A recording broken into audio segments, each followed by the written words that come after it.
It's crazy to think that this has already been out for 2 weeks. Oh boy, this trailer, as always, is great. Also, I just noticed one thing, which is that the three-headed dragon thing that I fought is actually in the trailer. I never saw that before, at least not consciously. I don't know if that's just something with me. Like, typically, I want to say that I'm somewhat attentive to, what is happening in a game, but somehow when I'm watching a trailer, I'm just sort of taking in the trailer itself, right? Maybe the way it's cut together, maybe the music, I don't know, but I tend to miss, smaller details like that in trailers, which is a good thing because that means that I wasn't spoiled on it in any sort of way, right? But anyways, we are back once again in the land of Hyrule to, well, deal with the weird phenomena that have been occurring all around and Pura wants us to investigate. So let's get into this. Hello and welcome. I wish you a wonderful morning, day, or evening, wherever you are. And hopefully we are going to find out what is possibly either behind the phenomena themselves, or at least this specific one. I'm very much looking forward to it. I was actually pretty bummed out that I wasn't able to continue last time because it was really, really interesting, or starting to get really interesting. Not that it wasn't interesting so far, but aside from the very, very thrilling start the game had, otherwise it was just sort of my shenanigans. And it's been a while since we were in Lookout Landing and, talking to Pura and the other researchers, to Goggles. So it's really cool getting more story, meeting more characters, especially since Rito Village this time around is phenomenal when it comes to atmosphere. Let me put it this way. I knew that I was gonna like, the mountains for being a snowy environment, but the fact that the village itself has this almost end of the world vibe, but in a, I don't know, in such a special way.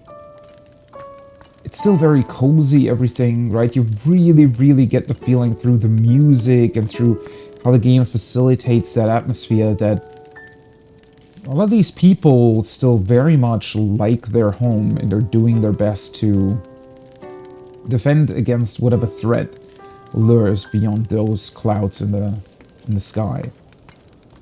I wonder if I should cook something. I want to say that I'm still fairly good on food for the most part. I definitely cooked a bunch of stamina stuff. I'm honestly almost a little disappointed that we're not really gonna get more uses out of these cold resistance food things that I collected, because I already have, enough clothing to deal with the cold. We even picked up from one of the caves a very cool and seemingly very rare armor set, or armor piece, body piece, which is the frostbite shirt, and gives us attack plus in cold weather. The cool thing is the cold weather attack buff can actually stack multiple times, but I don't think I have any food that give me the same buff. Because then we could stack that, right? Increases... No, never mind, we do. Increases attack power and cold temperatures. Yeah, maybe I should do that then. Cook up a bunch of ice fruits. Thing is, I was going to keep these for ice arrows. But in this particular environment, I don't know how much use it would be to try to freeze targets, because, generally speaking, whatever we encounter here will probably have adapted to the cold quite well.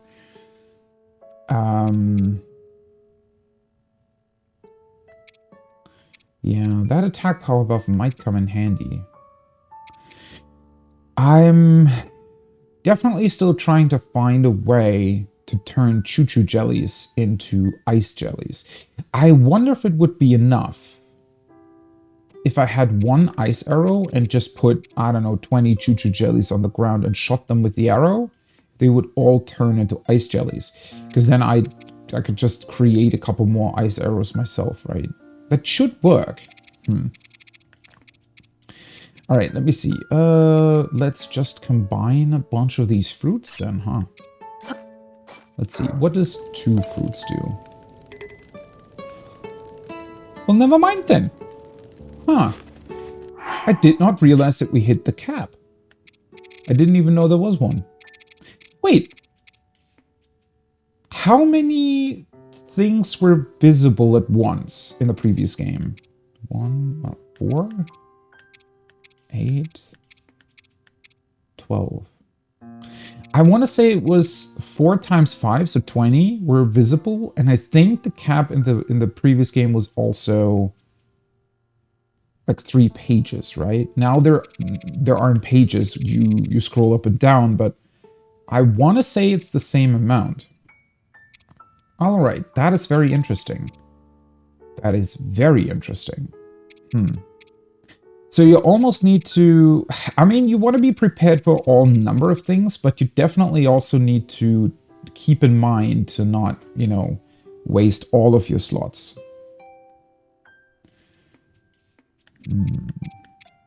That being said, you know what I should have done? I should have maybe sold a bunch of the cooking items that I don't need because I have the armor set against the cold.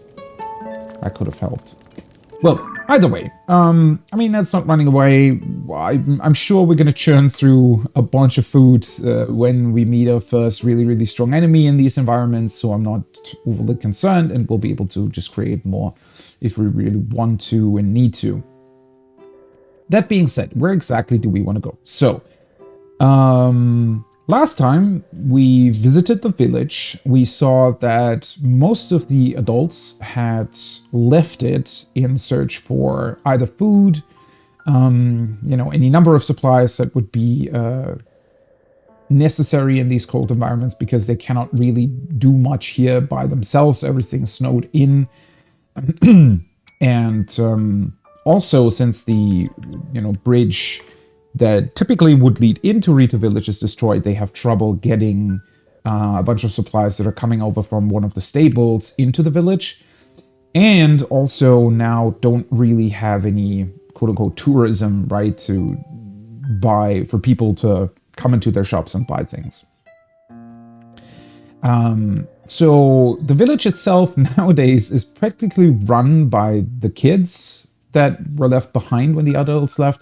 We did find Tiba and his wife, though, explaining the situation to us and suggesting that we make our way over to this lodge to find Hearth to learn more about, you know, what might have happened, what exactly is going on here. And he told us that Tulin most likely went up the mountain. I think this was a shrine, right? But he told us more or less, hey, by the way, go up this way, and you should probably be able to find Tulin somewhere around there.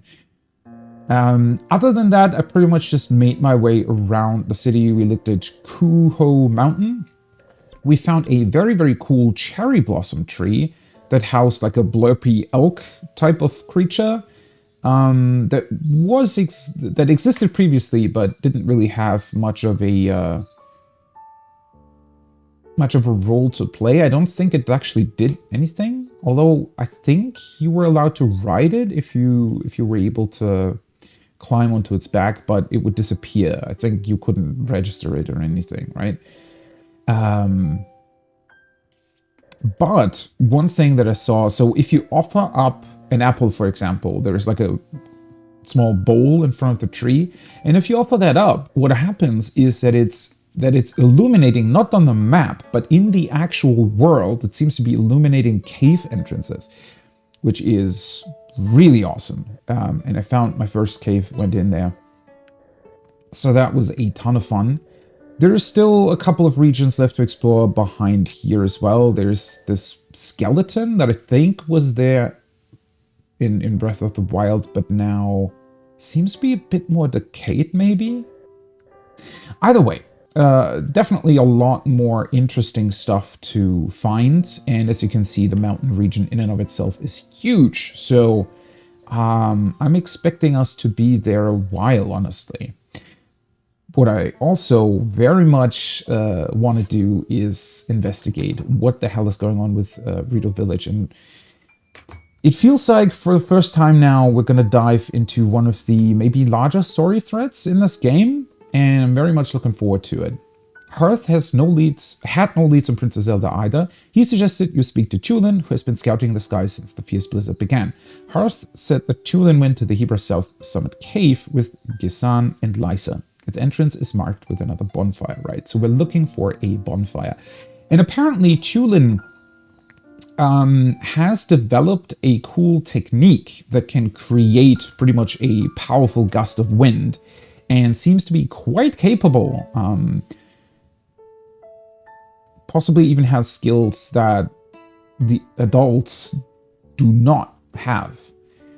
But he also seems to be a bit full of himself, right? I mean, he is still very, very young. He probably hasn't really experienced any sort of real danger. So I'm interested in seeing if that's where the story takes us, right? If this is not only going to be us dealing with the phenomenon, but maybe also a little bit of Tulin's path into adulthood and him experiencing or getting more experienced and also learning his lessons in terms of maybe not being too overconfident. Confidence is important, right? But you don't want to be too overconfident, especially when it comes to very dangerous situations. Either way, I'm still very, very excited. Let us do this. Oh yeah, and as I mentioned probably a billion times last time, I love this hut. I love the atmosphere here, and I love the subtle music that plays everywhere. But this is our path into the mountains, it seems like. Hebra Mountain Climbing Path. Well, on we go. On we climb into the Hebra Mountains. I am glad, though, that I did already activate the tower, because with less context, honestly, when we were shot up into the air from the tower, it was might have been better, right? Because otherwise now, if I did it now, I would just look for what Tulin's up to, where he might be, what that might mean, right? I wonder if those islands will also be part of what we're going to be doing. Or if they are just a separate trial or something. There are these, the floaty platforms. Haven't seen those since the tutorial, I don't think.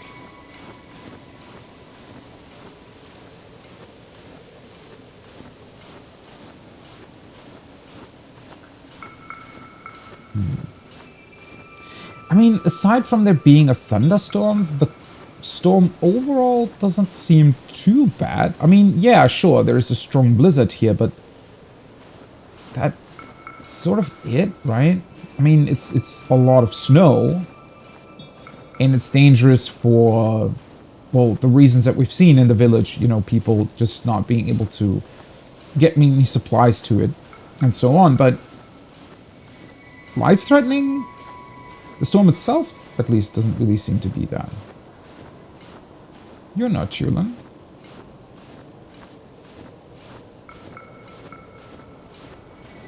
And what is up with all these thorns around the environment?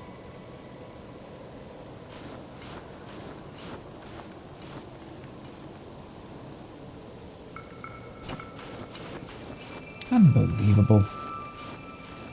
What happened? Cecilia, unbelievable that these huge things are raining down on us. What is happening up there in the skies? We're all asking ourselves that, honestly. Oh, oops. I hadn't expected to meet a Hylian here. What are you doing in the mountains in this weather? Don't you see how cold it's gotten? Our feathers keep out the worst of it, but I'm not sure how you can stand the blizzard.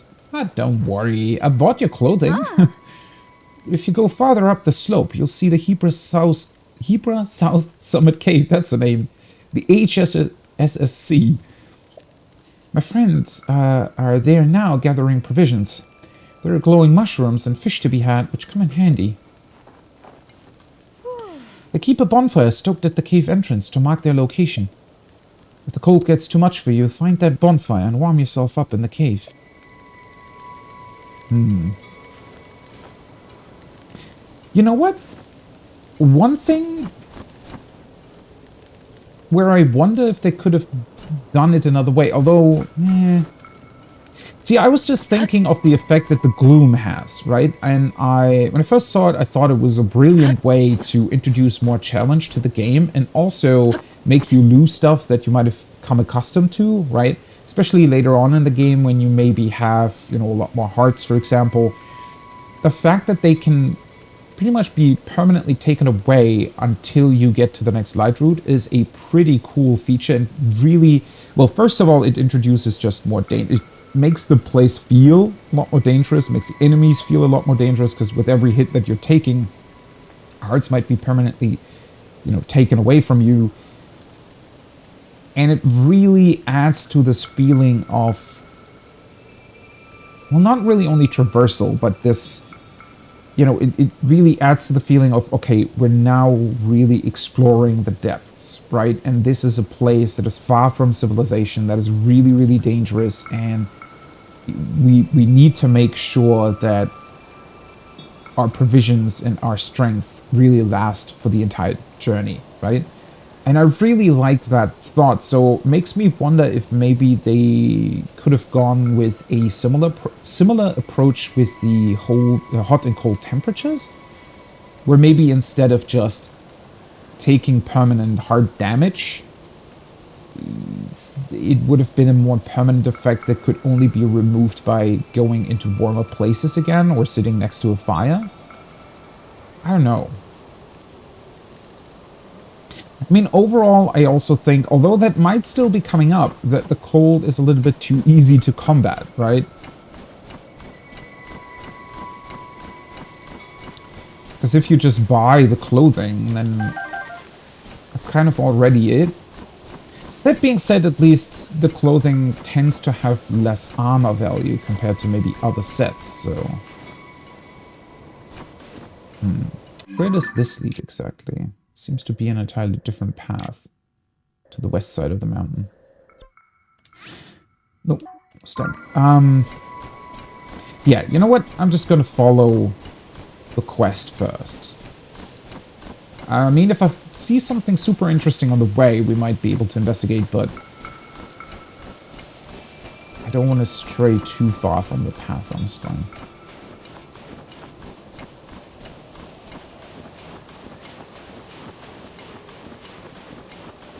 Huh. Bokoblins collecting ice fruit, I think. Come here.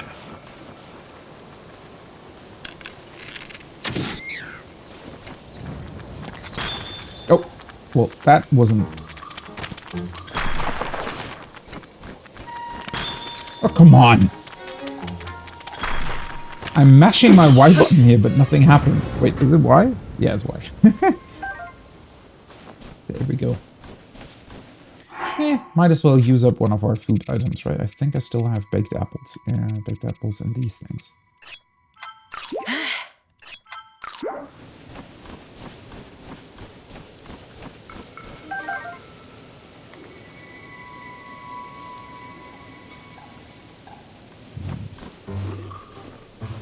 Ooh! There's a lot more for you than I thought. Oh, and they have ice stuff.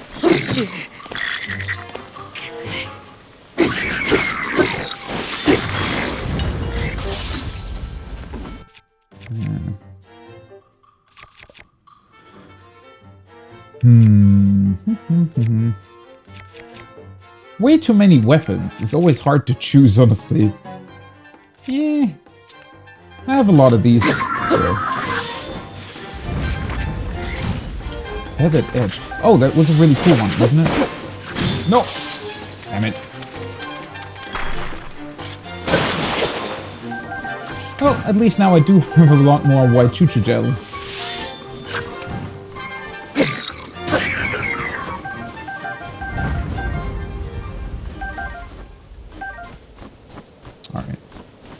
That was more complicated than it needed to be.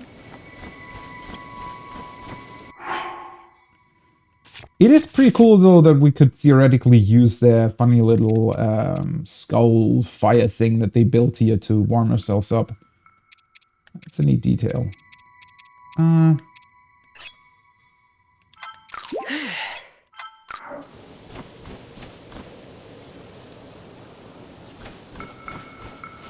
Oh. What's up with you, buddy? Did you not see everybody else get killed? He's just chilling around the fire. Nah, I'm not gonna join in. It's way too cold down there. Ugh. How did you hear me? What? I thought I was being so sneaky.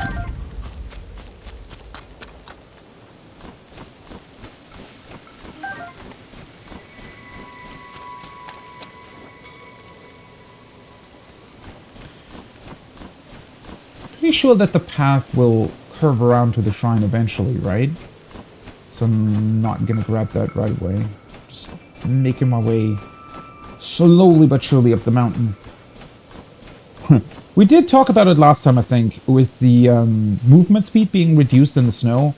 I'm still a fan of that, honestly. I definitely get why other people wouldn't be, but I love this idea of, well, not only taking your time, but for me, it really, really adds to the sense of the difficulty that the traversal of these mountains might entail. Okay, so that's the cave entrance. That's actually further down than I thought. Kind of expected us to maybe have to make our way up here. Well, we can curve around though, because from the shrine, I should be able to just fly back down to the cave. So let's quickly check up here.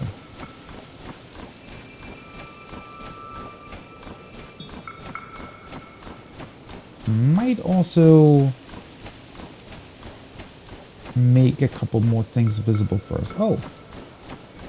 Why the heck? I was gonna say, why the heck are there building materials here? But you have to remember that these were placed before the upheaval happened, right? So before the blizzard. So it makes more sense that they would have been here too. Oh. Wait, is this another cave?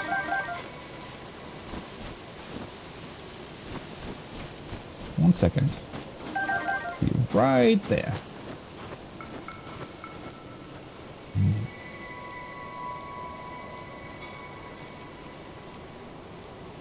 I mean, it's hard to make out details through the snowstorm. Pretty much just kind of looks like a normal cliff face over there, right? I'm not really seeing anything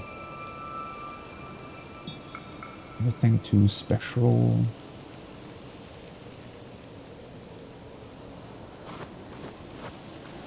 So we do have to climb to get to the shrine. I wonder how easy that's going to be. I mean, we have the elixirs that can make us stick through the wall, so that shouldn't really be a problem. What's going on here? Ah, what a disaster. Came all this way to scrounge mushrooms, and now this. I'll never get to the deep parts of the cave with a messed up wing. Messed up wing? No, what happened? Cave? Chill shrooms grow all over this cave, so I figured it'd be a prime spot for scavenging a little food. Well, cold water is built up in here now. Can't pick any chill shrooms without crushing it. Ordinarily, my wings would take me right over a little pond like this. But I hurt my wing in a small scrap with monsters. I don't see how I can fly over the pond in this condition. The worst part is, I was just bragging to the folks in the village that I'd bring back even more chill shrooms than last time. If I don't come back with at least 10 of them, there'll be egg on my face. Well, good thing that we always carry more than 10 of every single item available so far. Hey, it's welcome back. It's going great. Super excited to be back in this blizzard in the mountains. And also quite close, it seems, to the cave that Chulin is currently investigating. So, but first, let's help Good Verla here. And give him a couple chill shrooms. Is this enough? Link showing off his stack of items. Yeah? You really don't mind giving me this whole heap of mushrooms.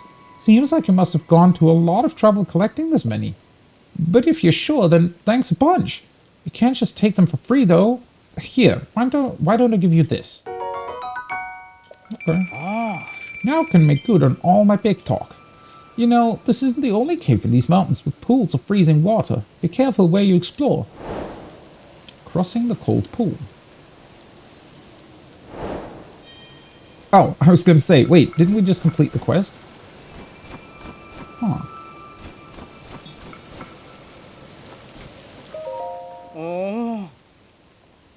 Thank you so much. Now I can return with my head held high. Where's Chulin? You looking for Chulin? He is out at another cave gathering food with Kasan and them. There is a bonfire marking the entrance. You'll find it eventually if you go west down the mountain slope. You start freezing on your way there. Take a minute by the fire to warm up. Oh boy. Maybe we should wait for that, right? Before entering the cave. Oh, every single time. I love how it illuminates the islands floating in the sky.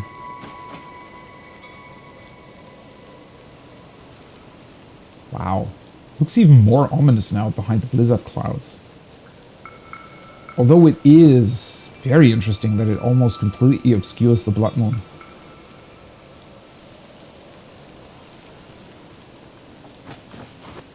Well, either way, let's take a look at the cave. Discovery. Toronto Peak Cave. I wonder if the icicles can fall. Pretty sure that I could make them fall. If I shot them with a fire arrow or something?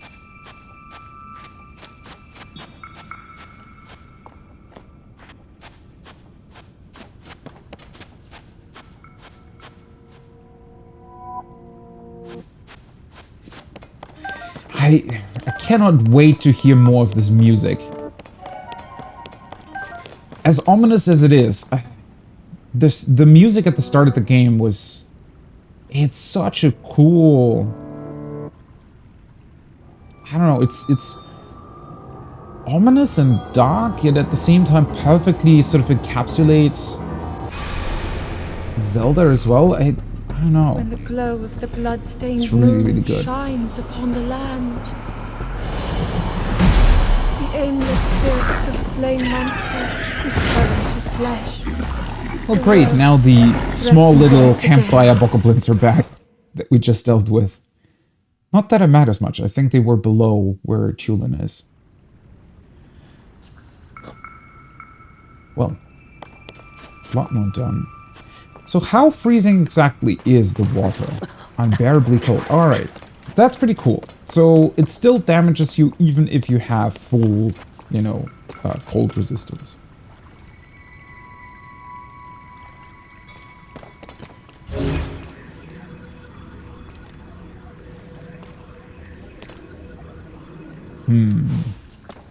We could grab the building materials up front. Build ourselves another boat. I did pick up... Well, I have a lot of these... Wait a second. I just said... But if the water... Okay, let me try this again. I really want to turn my choo-choo jellies into ice jellies. Where are they? Oh, it's most sonar devices by type. Where's my jelly? There we go. Oh.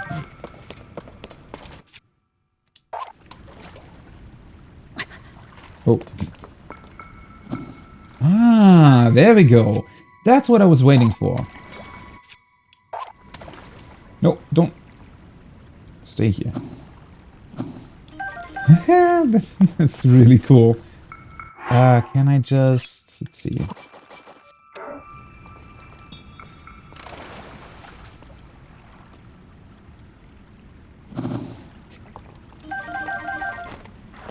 What are you doing, Link?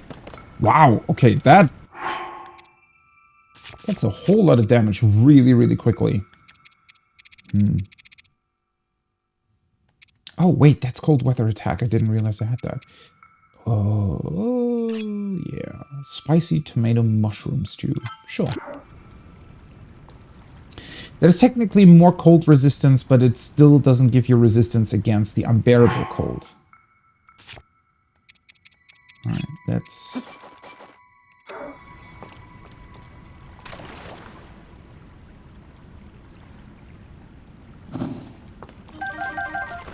Oh, why? Oh, wait, it's because if you press A, you start climbing down, right? Ooh, okay. Yeah, I completely forgot about that. So I just need to be careful to only press A, you know, for every single choo-choo jelly, and not further than that.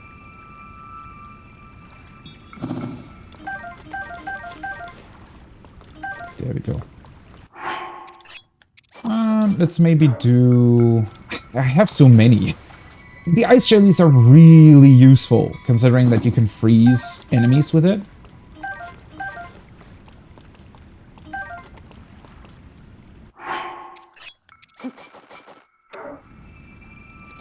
So might as well create as many as I can while I'm here.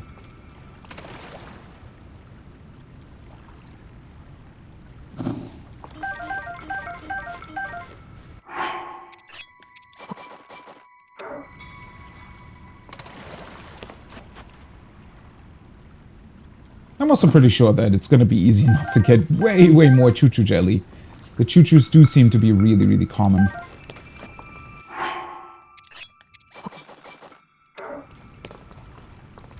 Makes me wish that they had maybe not... I mean, there has to be a button for climbing down, right?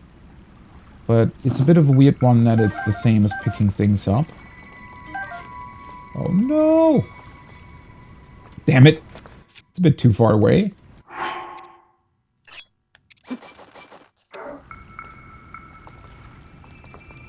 That's the only difficulty also with the... It's the same when you drop, like, apples around a campfire.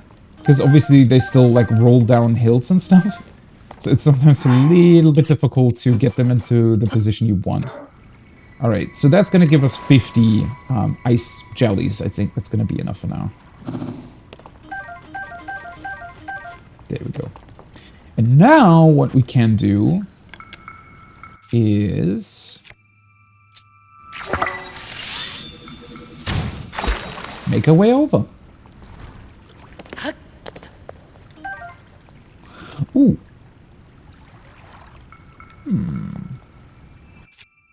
Do I still have... I don't want to fuse anything to the gloom sword. It's way too cool for that. Ah, I just picked up this one. So... because I don't want to waste a fan on this. Where is my... I think I have way more fans than I'm gonna need, but... where is it? Ah, there we go. I need to drop it though, right? And then fuse, and then here we go.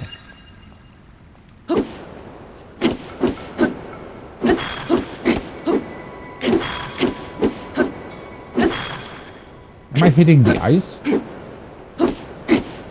Somehow this doesn't work as well as I thought it would. Yeah. Ooh. Do you think these would work better?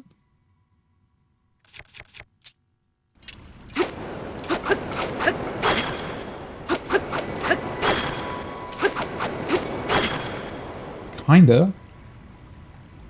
Why is it so difficult to traverse this? I thought this would work way better. Or is it because I'm...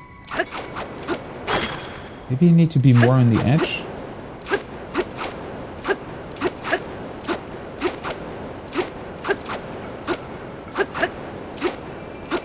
Well, it works.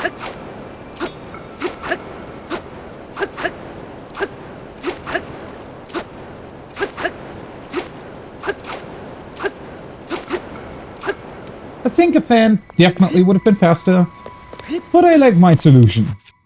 Alright, let's get rid of this weird leaf on this. Oh wait, I think we have to do it this way. Yeah. Might as well, while I'm on it, fuse something else to it. Although I'm not too... well, I have this one. Boss Bockelbenhorn.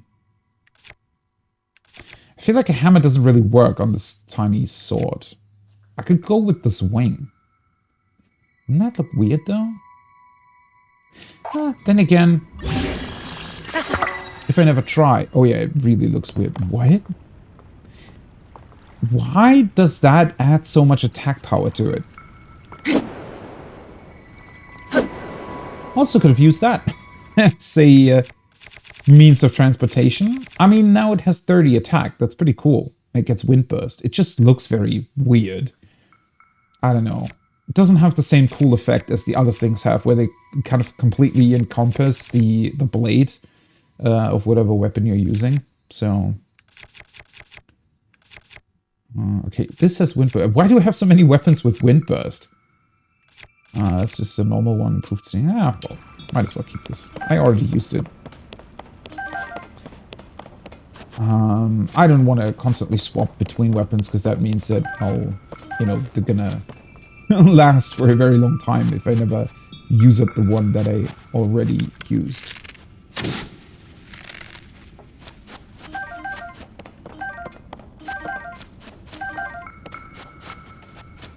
Is this it? Really does only seem to be a cave for supplies, huh?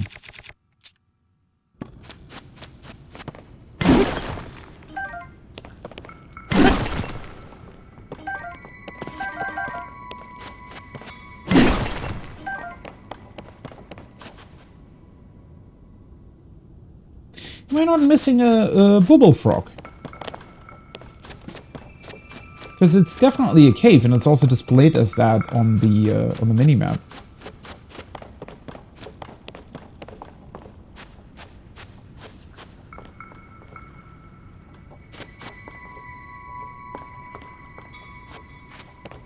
Pretty sure the ice is permanently frozen, though.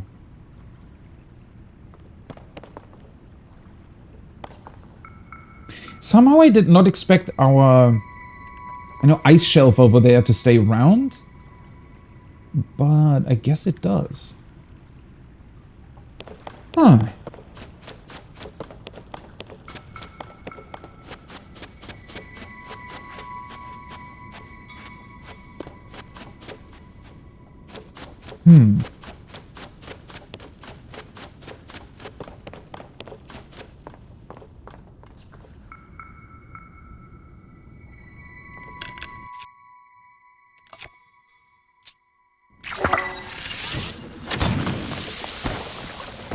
So they can definitely fall down. I'm also pretty sure that I could fuse them to weapons.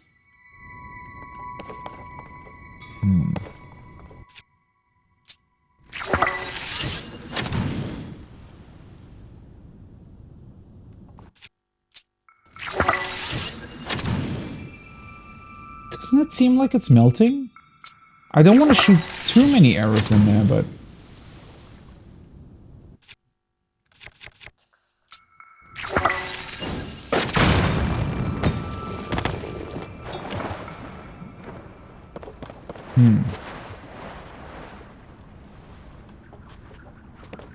Oh! Huh. I was making it way too complicated. I thought that I had to destroy the ice, but there is an entirely different cave entrance over here as well. A tunnel entrance. That's what I was looking for. I could have also just ascended, I just realized. Oh well. This works. That still looks like it could be destroyed eventually, though. There you are.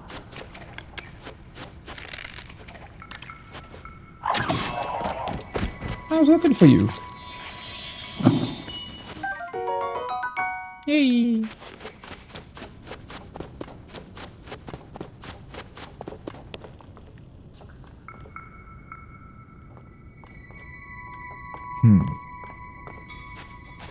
Because it's almost transparent, I think. It's definitely different to the cave walls that are sort of just icy cold blue, well, walls. But it gave me the check mark, so... Maybe there's another way down. If you fall down somewhere, it could mean that you just fell into this cave. Potentially. Let's eat a steak.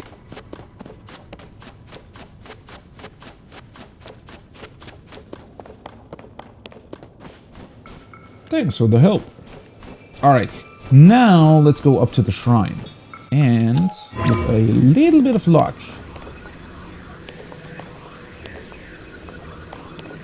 Let's see here. There has to be a way to ascend up there. I could also build some crazy things.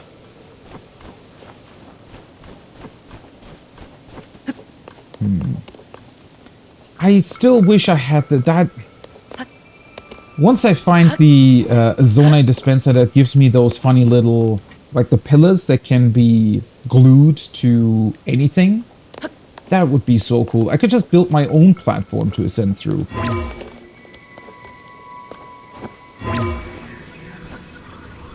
Nah. That all looks too steep.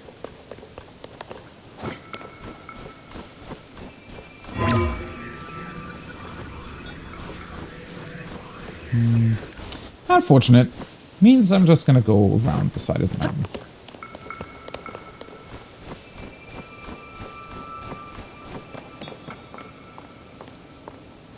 Okay, so there is a shrine there on the island.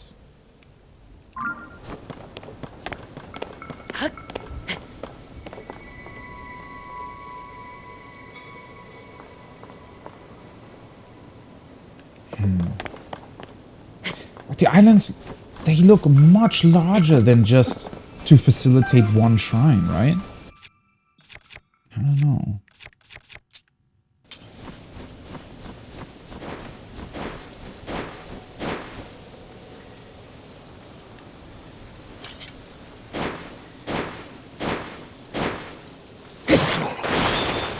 Oh, oops. Are they excited about something? I've never seen choo-choos exhibit this behavior where they're just sort of jumping. God, it's really difficult to get away from them in time.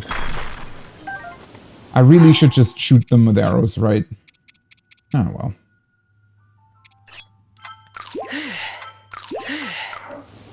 At least this way I'm slowly but surely getting rid of all the smaller boot stuff that I don't really need. Frees up some space for other more important things. Okay, I'm pretty sure, yeah. So the cave entrance is fully visible from here. I wonder where it will go. If it's just gonna lead up through the mountain? The cool thing is, I get the distinct feeling that I'm approaching something, you know, important. Because, well, the quests sort of suggest that, right? But at the same time, much of the environment so far, at least from what I can see, just kind of look normal. Nothing too special. Well, aside from all the islands, obviously, in the sky. I wonder if the shrine's going to contain anything with ice. Or cold in general. Well, let's see. I was talking to a friend yesterday, actually, and they said that they remembered the shrines in Breath of the Wild being more interesting, but I disagree completely. I don't know, the shrines in Breath of the Wild they always kind of felt like small tutorials. 8 from above. And I think I said multiple times now that, yeah, the new shrines still, they're very, very small, self-contained puzzles for the most part. And I do wish that they would be a bit more, maybe not more expansive, but surely just a bit. Sometimes they have the structure to them, right? Where they're showing you like the concept for a puzzle, and then it sort of builds on it once or twice. And I just wish that the initial sort of difficulty would already be a bit higher, so then when they build on it, they could do more interesting things, right? Sometimes the sort of base thing it's teaching you about isn't exactly, well, a puzzle at all. But that being said, I mean, oof, I almost touched it. The reason for why I still think that these shrines are a massive improvement above the ones from the previous game is mostly because, well, they're much larger simply in physical space, but they also definitely, well, with the new abilities that we have, you just have way more opportunities to do stuff, right? It feels much, much more as if you are the one coming up with not even a solution to a puzzle, but rather just a cool idea or trick in order to get through the shrines, whereas in Breath of the Wild, it felt more like you were just, well, coming up with the intended, fairly simple solution to it.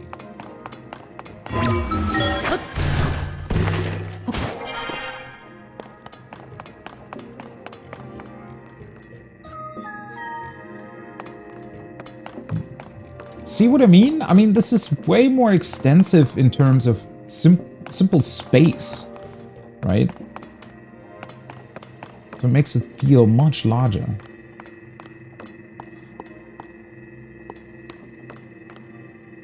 Yeah, the problem was it definitely, I mean, that was... Breath of the Wild had some really good ones, but they were... like 1 and 4, maybe, I would say, roughly. And the problem was it also had some really bad ones, right? So I guess the average quality just wasn't as great as we have here, where it feels much more like they're much more on equal footing as well. It's not such a... they don't constantly jump around in difficulty or design quality, I want to say.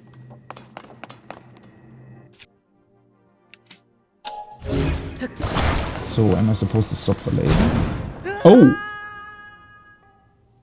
What? Well, that's not what I expected. Wait, so the lasers don't actually kill you? They just... they act as some sort of...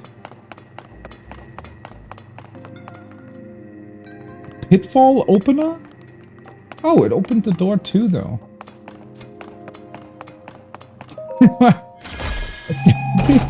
How did I stand on the exact space where it would fall down? Nice, some occult resistance.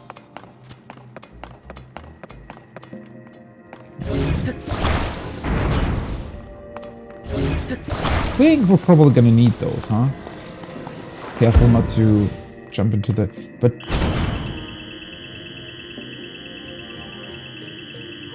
that is very cool. Wait, so what are the others doing when you run into them? So they don't seem to hurt you, huh? Ah, they all have a... So the entire floor is gonna open up when you run into the lasers. Wait, let me grab one of the... I need to see. I love that so much. That's way better than just dealing damage to you. Because that also means that you cannot actually cheese it, right? Yeah, just opens up the entire floor. So cool. Wait, there is nothing beneath it though, right? Pretty sure? No. I think you would just fall to your death. Oh, I love that. See, again, it's such a simple thing, but... just damaging you would have been kind of boring, honestly, in comparison. Because this is what lasers would do. Doesn't actually make that much sense that it would hurt you, honestly. Oh, wait, wrong ability. Do I want to take them with me? Oh, ooh. Well, kind of answered that question. Oh, hello. And this entire floor would be opening up too. Okay.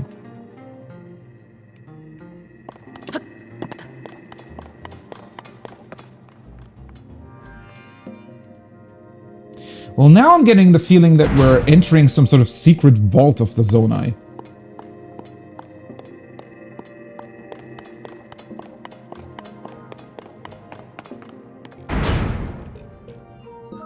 Ooh.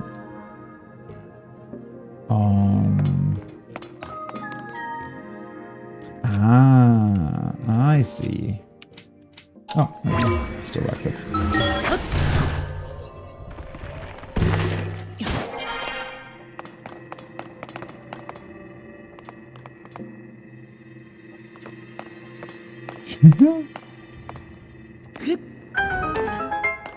What a cool shrine. Also, the coolness factor definitely adds to it. I don't know. I want to say that the sort of available things, like lasers here, but also the ball contraptions, targets we had to hit, everything just seems a bit more... I don't know. There's just way more cool and different and interesting devices in these as well. Also feels less reused, I guess. Yeah, I really liked it. Especially the revelation that it simply opens up the floor and you fall to your death. So much cooler than taking damage.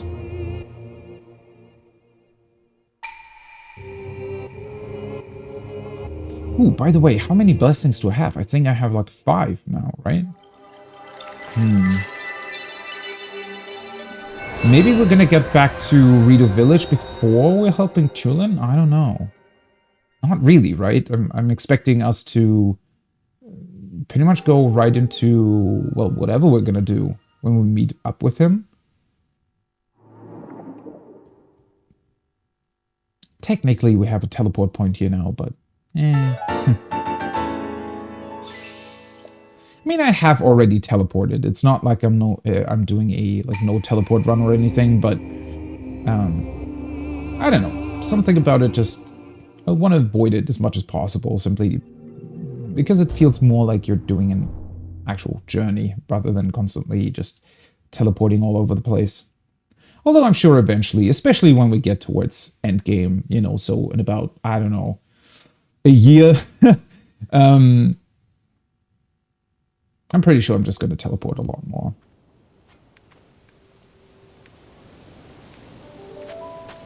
Okay, the cave is down there.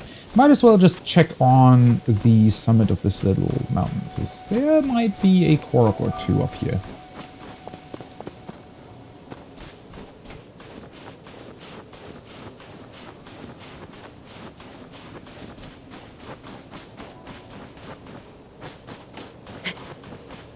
Oh yeah, that looks like a Korok. Also a very good viewpoint for our surroundings. Right, so that's where we came from, Rito Village.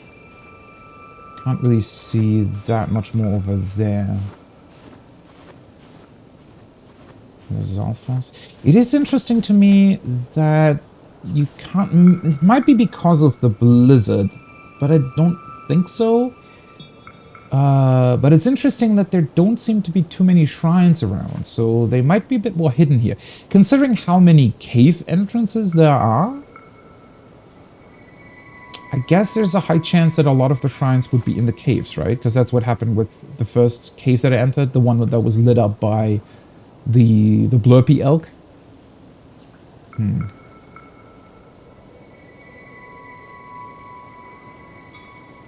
I wonder if those smaller structures, like floating structures, are just some sort of entrance point for us to get into the cloud itself. There's probably more in there that is kind of impossible to see right now. Oh boy. It's quite far away.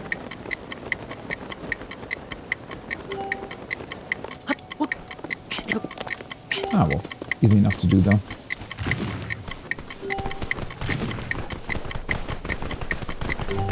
One second, little stone ice buddies. Be right with you. There we go. Yeah, haha! Bye-bye!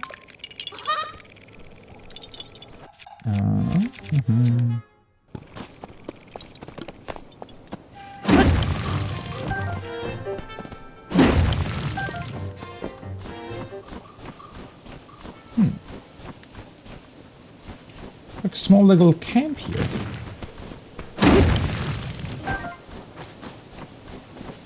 Might be from the guy down next to the cave entrance? Possibly.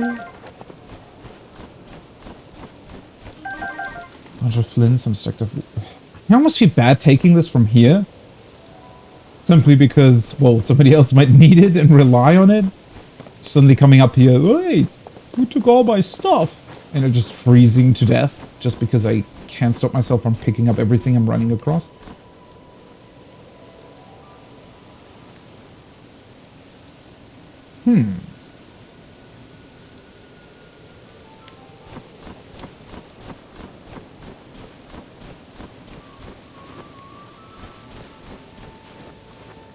The one thing I do have to say that I'm missing slightly when I see something like this is stasis. Because I would love to hit the snowballs and make them fly up to them.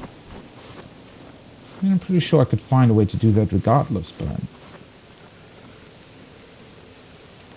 What you looking at, Mr. Bokoblin?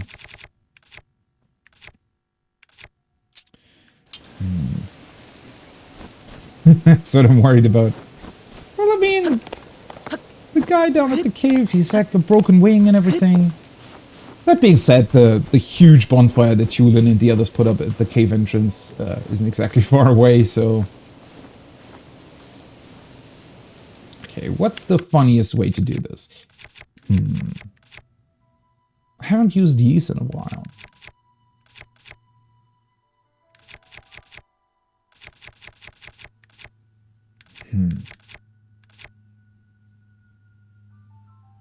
I am still wondering if enemies would actually fly a little bit if I attached a balloon to them. They might, but the barrier that I attached it to earlier when the Bokoblins and the Zonai creatures were fighting each other, it didn't exactly fly, right? It just sort of toppled over. It levitated briefly, if you will.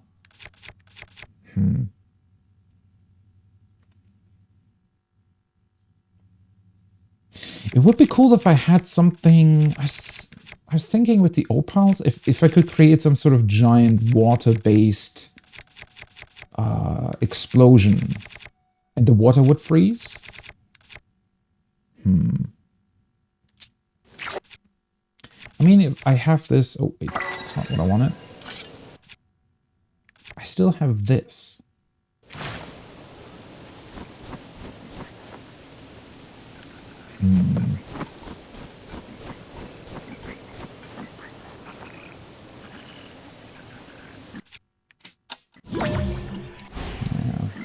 Can't use that. I could fuse the snowballs to something.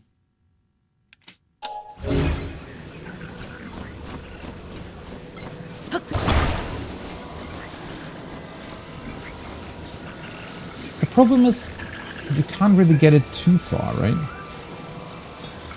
Oh, wait, did he see it? Yeah, they can see the snowball floating. They just don't really know what to do against it, I guess.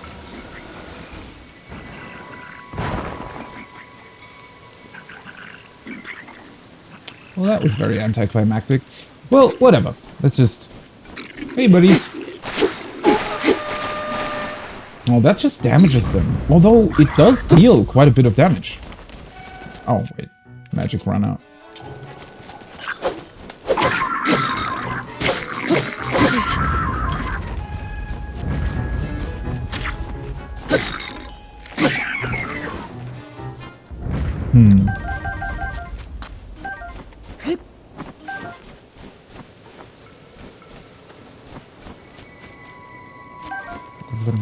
I think I'm full on shields. Yeah.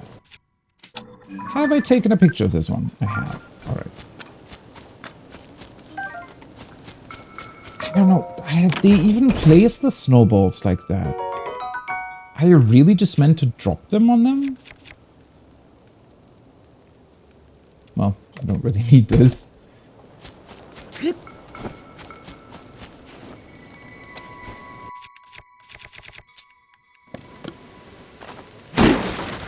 It's like I'm missing some sort of obvious funny way to deal with them. But maybe not.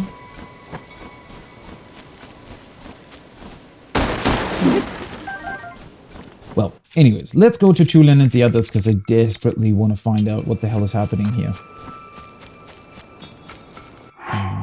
Let's heal up real quick. It's nice that they just gave the seared steak to us, huh?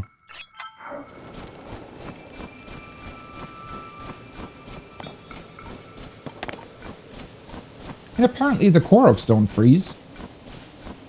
They're very adaptable, considering that they're made out of tree roots or something like that. Alright, let's see. I wonder if we're even gonna meet them again, or if they ventured further into the cave. Oh, wait, I also swapped to the wrong bow accidentally. There we go. No, well, I don't see Tulin.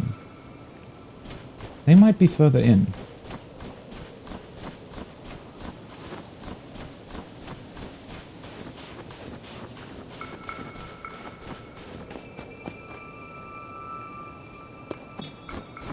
Alright, let's go before I find something else to distract myself with. Alright. The Hebra South Summit Cave.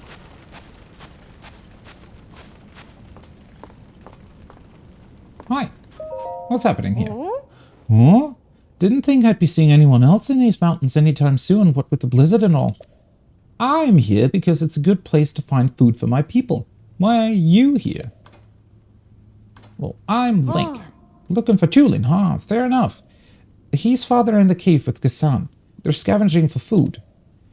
No, I'm not going to show you the way. I need to keep an eye on what we've amassed so far. Be on your guard. There's a creature in that cave that hops around on the walls. It probably won't bother you if you stay away from it. Good luck finding Tulin. You mean a bubble frog? Hopefully a bubble frog and nothing else.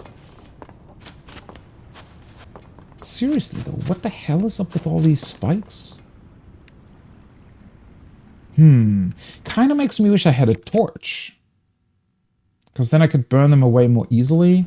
I mean, I can use fire arrows, but I don't want to churn through all my resources.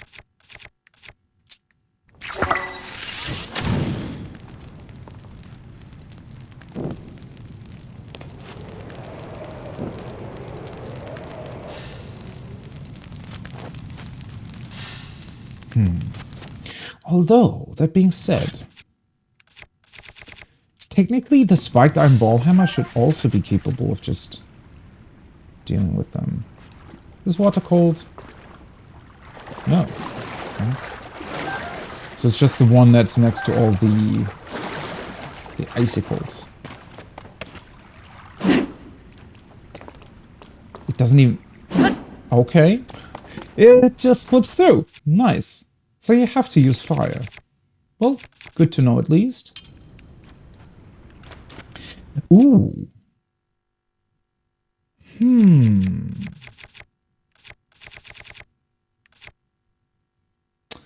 I'd hate to destroy the opal in it, but...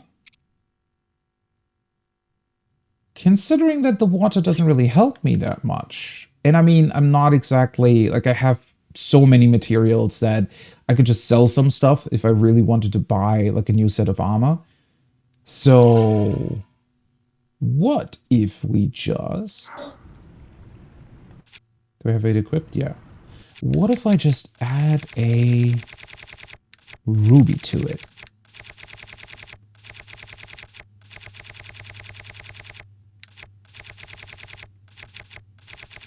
If I can find it. Wait. Oh, no. Damn it.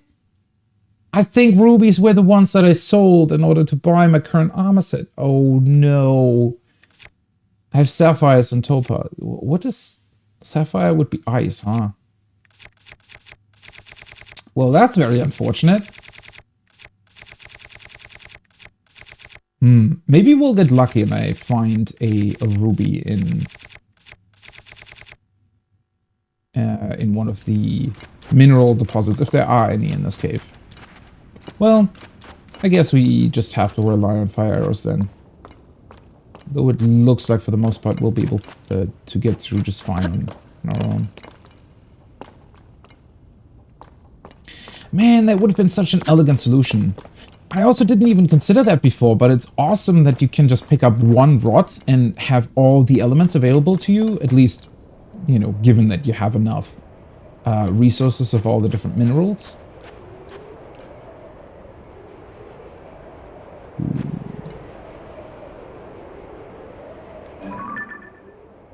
I see you.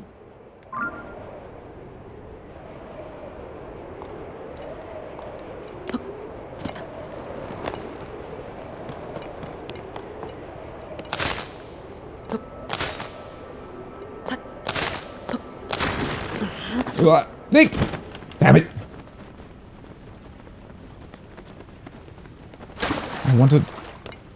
I wanted him to climb. Oh well, this just seems like a small side cave.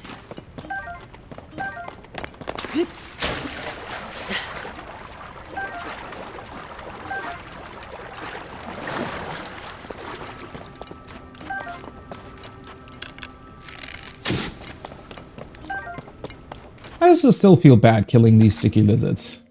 Somehow I kind of consider them the small friends of the bubble frogs. Of course no ruby. Guess I would have been pretty lucky.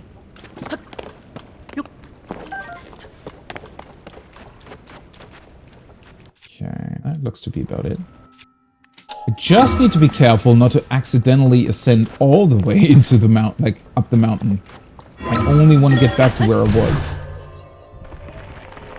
But I think they probably designed this cave in a way where that could always happen. Right.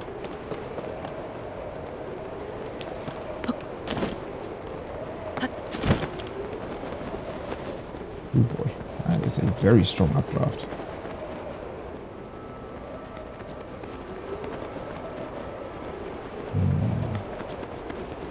Alright, so that looks like where we're supposed to be going.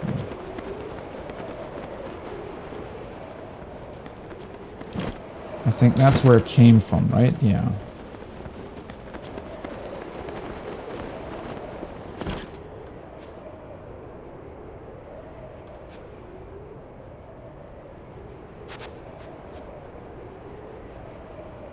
I wonder if there's more up there, though. Doesn't really look like it.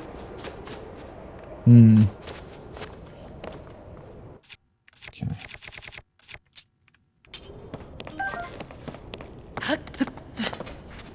Oh wait, why did us... I wanted to prepare myself for the fight, but... Might as well check on these first. No. No ruby stuff either. And the luminous ones will only have the, like the luminous metal things, right?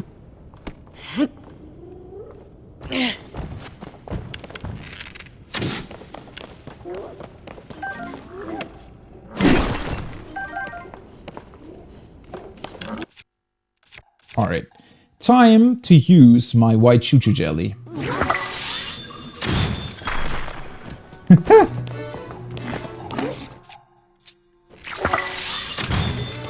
Oh, that's pretty funny, though. So he pretty much...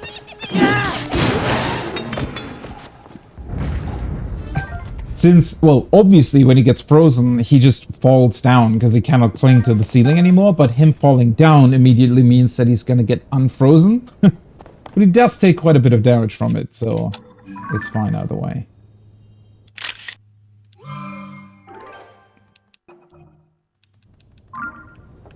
Alright. Actually didn't really want to use my spiked ball for that, but oh well.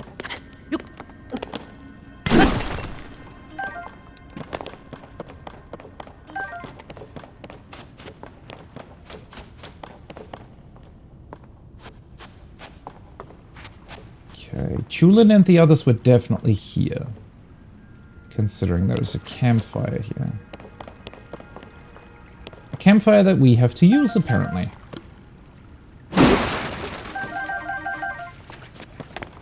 Oh, they're also giving us the pine cones. I almost forgot about that effect, honestly. Okay, let's see. Let's drop a flint. Where is it? There we go. Nope.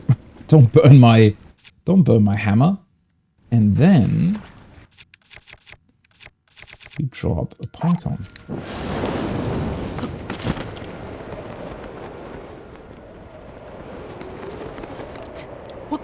I love that so much. It's such a simple interaction and still it's just so fun. How'd they do that? Okay.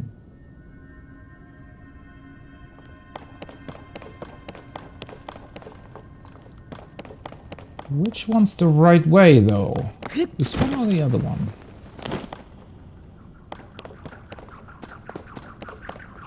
Oh, hello. Probably the other one. Let's see. Let's just burn this stuff away real quick.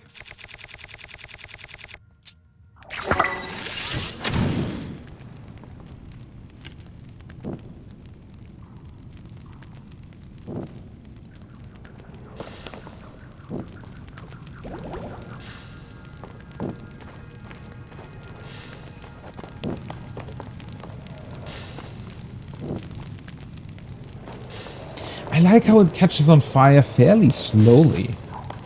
I don't know, it makes the whole effect feel a bit more realistic in a way.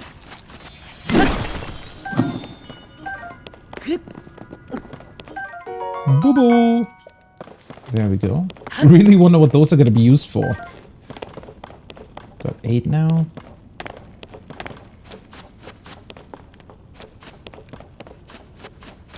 Alright. Thankfully made the right decision in coming here first. Now we're going to do the other side.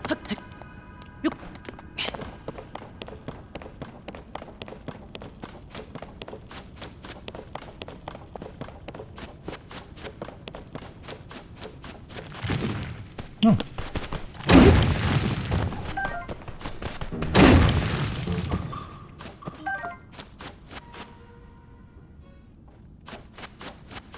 This is a very, very extensive cave, though. Much larger than most of the other ones that we've seen so far. And another small camp.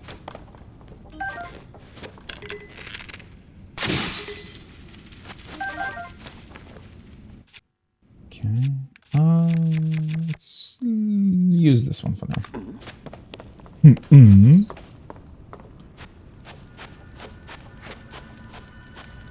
That Tulin. What are we going to do with that boy? Oh, wait.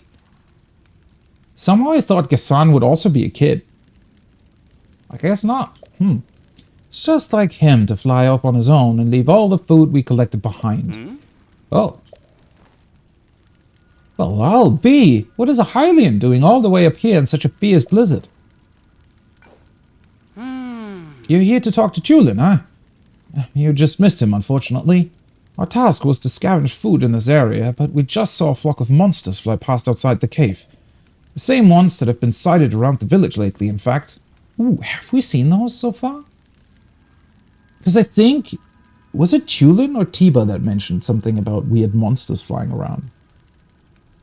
I told the others we should return right away to report them, but Tulin clearly wasn't listening at all. He said I'm gonna follow them back to their nest, and flew off alone before I could protest. If you leave the cave and head north, you can see a lone cedar tree on Toronto Peak. That's where we saw the monsters. Okay. No doubt Tulin followed them there. Again, with the cool hint at just a visual reference for where you have to go instead of, oh, I'm gonna mark the spot on your map. Here you go. Your autopilot function will follow or will bring you there immediately. I know he thinks he's unbeatable, but he really shouldn't be taking these chances. It's not that Tulin is untalented, far from it. Everyone admires his ability to generate his own gusts. No one else in the village can do anything like it. The problem is he knows he's talented, and it makes him headstrong and prone to acting rashly. His youth doesn't help. But I shouldn't be standing around talking to passing travelers about this. I need to report this to Hearth, so we can discuss what to do about it. If you're going after Tulin, you'll want to head into that cave. I think you'll find him near the lone cedar on Toronto Peak. It's visible to the north after you leave the cave. I hope he's not up to anything reckless. I'm pretty sure he is. But in this particular case, that might be a good thing, because whatever he's up to, we probably wanted to investigate that either way.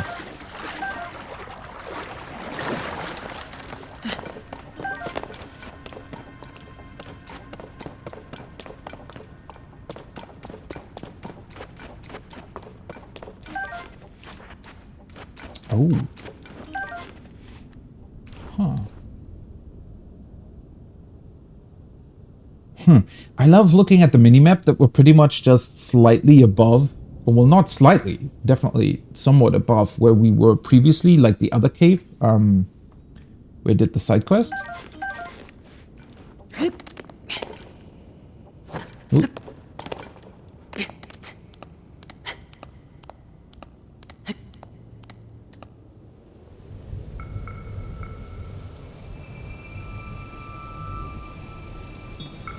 Well, I mean, we sort of suspected that was the case, but that silhouette is very unmistakable.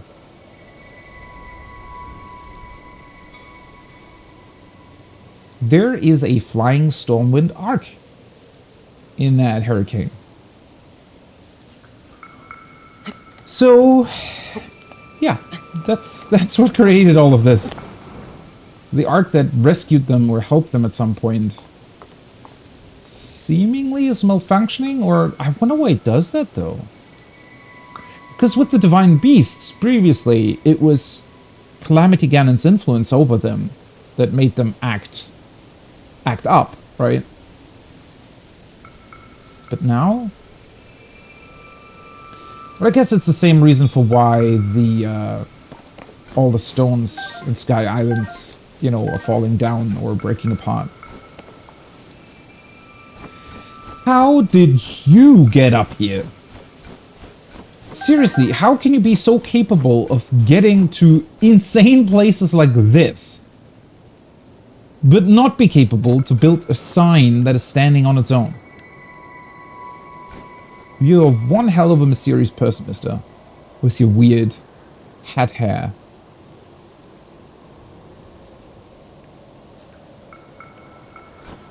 Alright, I think I know what we have to do here. That's pretty awesome. Once again, you know,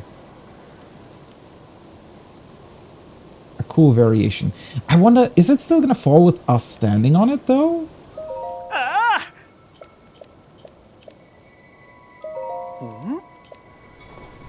Yeah, okay. Well, that would have been too easy. I had to try, though. Okay, sorry, buddy. Let's grab one of these. Are they just snowy rocks, or are they actually supposed to be snowballs? It might be better to actually just grab the proper rock here.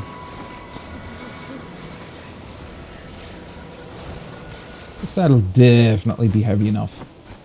There you go. See, just move like a... I don't know. How heavy would this be? 5 tons? 10? Probably more, right? No idea. Alright. Try letting go now. See? Perfect. What's up with the 2 sign? Okay, so once again, who the hell would come by here and read the signs? Why here? Alright, let's see what we're getting. Probably another food that helps us with handle cold weather. Although last time he actually gave us the attack buff.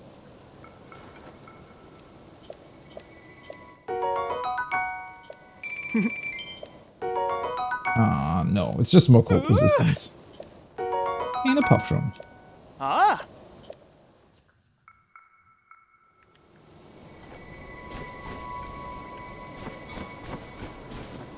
Why even attach that ridiculous... I guess it's to stand on the snow. He might have been thinking about that when he added that board at the bottom of the sign.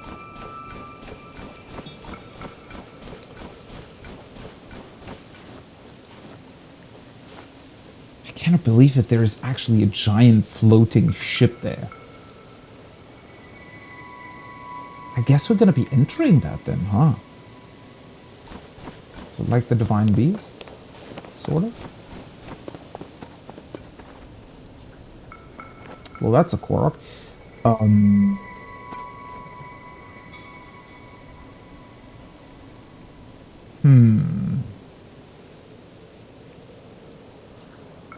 I would like to grab that Korok. are we getting back up here?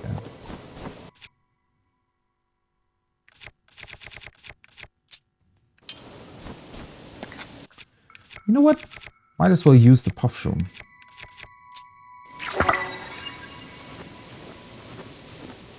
Technically, it should count as a sneak strike if they are covered in smoke, right?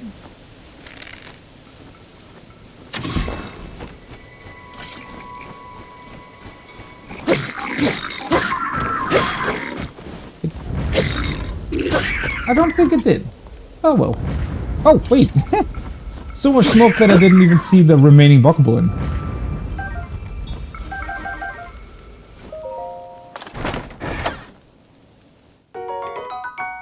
Oh, cool.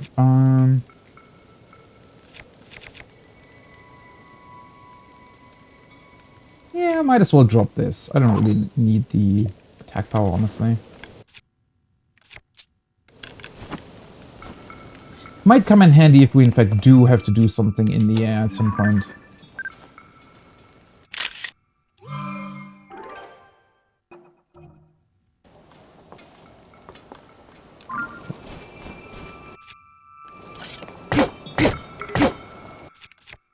That probably was not a great idea. Sometimes I think that the like sharp knives and swords and stuff should be able to cut through those wooden crates a bit more easily. But then again, when you think about like even a really good sword, still like, it doesn't really, like it does in fact just probably damage the sword way more than the wooden crates would be damaged.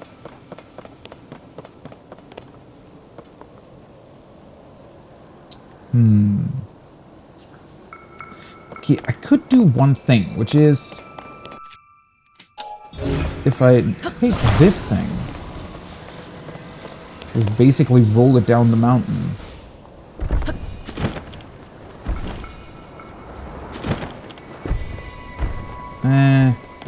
Well then again it's gonna topple all the time, yeah. I was thinking about just recalling it back up the mountain, but the problem is it toppled all the time. I would have had to, I don't know, drop it slightly differently. Ah, well, whatever. We're gonna make our way up regardless. Also, I'm seeing another stone there that might allow us to ascend through, so...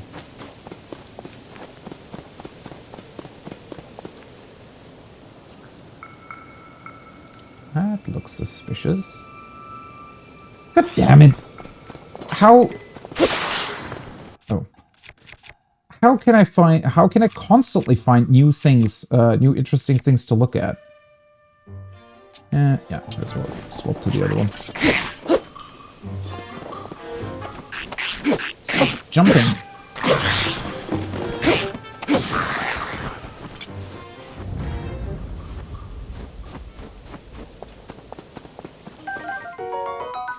Ice Breath Lizalfos Horn. The freezing power embedded in this horn's crystal tip can be used to your advantage if you know how. Otherwise, cook it with a crucible to make an elixir. Ooh, so we can even get like ice sword weapons? Oh, right, of course we can, because they were part of the previous game too. Just in that particular case, they just came with it. They came with an elemental effect. And now we can create that ourselves. That is so cool. It makes the weapons also seem, I don't know, more... not realistic, but like more fitting for the world. I think it was a bit weird looking back. Like not while playing Breath of the Wild, but looking back, I think it was slightly weird that those magical weapons existed like that and that, you know, monsters were just running around with them. But now, with them just having...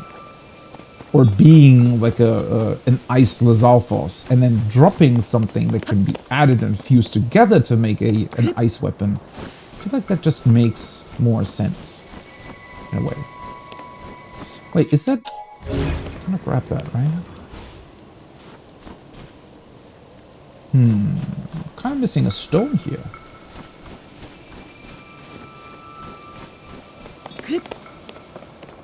Usually they're quite close by.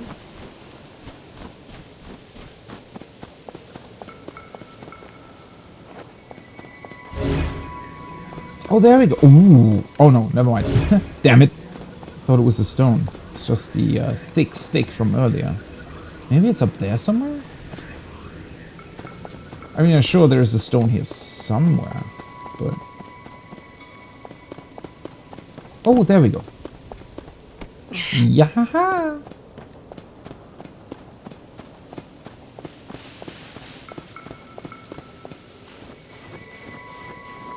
Sorry, Chulin. You just have to wait a little bit.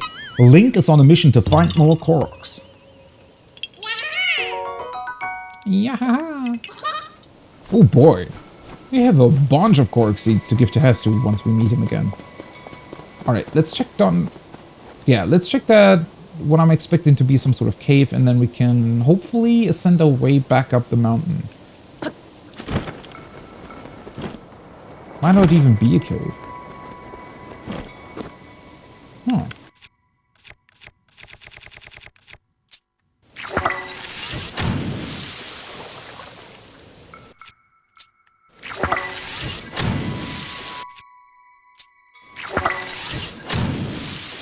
That's really churning through your fire fruits. If you do it like this. I feel like I need a more permanent... Oh, it's just a chest. Huh. Oh, well. I need a more permanent fire... Cool. Fire source. I don't even need this. Yeah, damn it.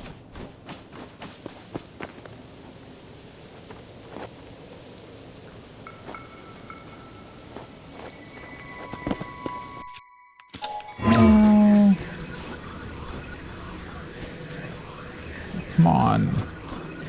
Really?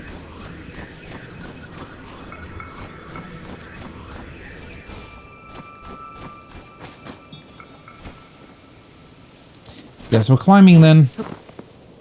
Although I could...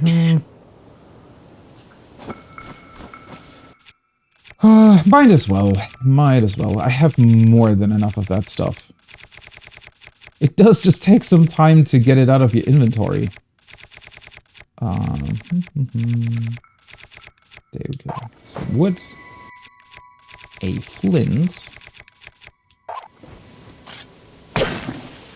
And our beloved Hylian pine cones.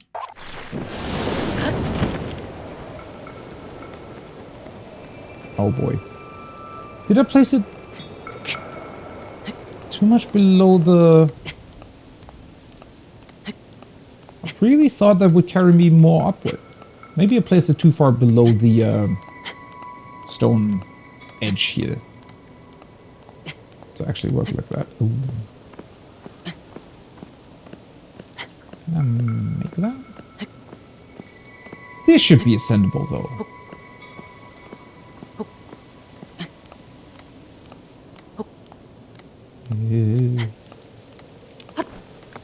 Ooh, just barely, but it worked. Oh, come on, really? I mean, yeah, it looks definitely steeper. There we go.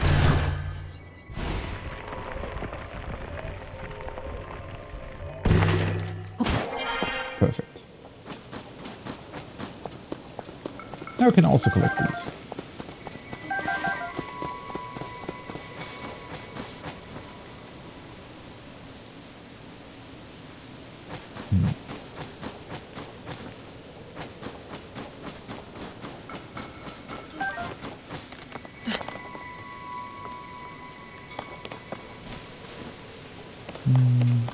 No overhanging rocks in this particular case. I love that there's this subtle... It's very, very subtle actually in the background, but there's... I think it's supposed to be the thunderstorm.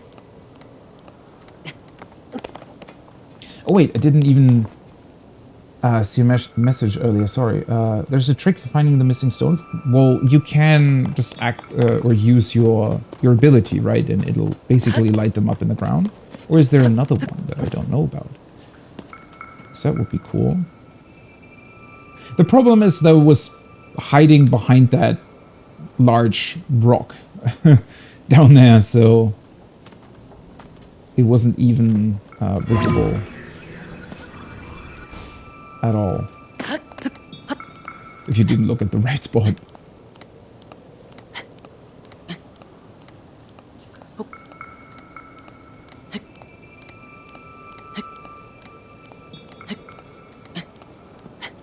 And yeah, there is this very slight...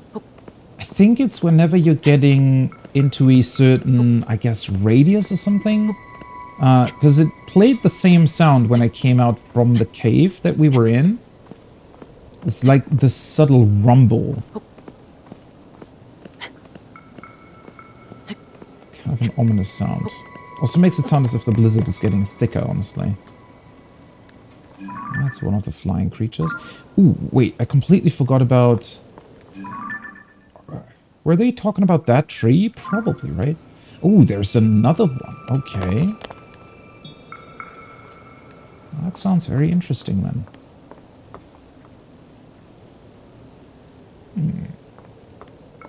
I'll have to look for that, then, if I find another one of those stone circles.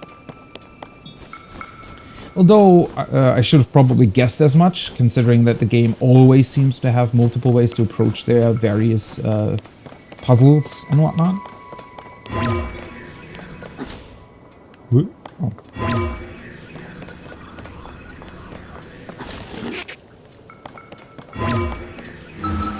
That works.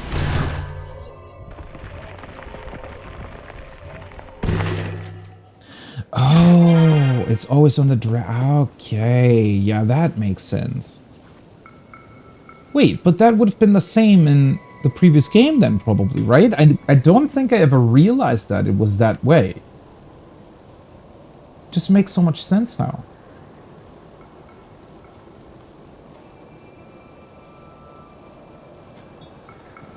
I love the way the bokoblins are just waddling behind the big one. Okay, so I think that's where we're supposed to be going. I don't exactly know what the quest marker is indicating right now, but... Well, they walked far away. What is up with these structures? We saw these in the flight range as well. It was the same. Alright, yeah. Then I just never noticed, I guess. That's pretty cool. Kind of goes to show how brilliant these games are, right? All these little bits and pieces, and you don't need them, right? It's not something that is forced on you, it's just something that you can know about or can see if you are, I guess, perceptive enough to pick up on it. Okay, let's...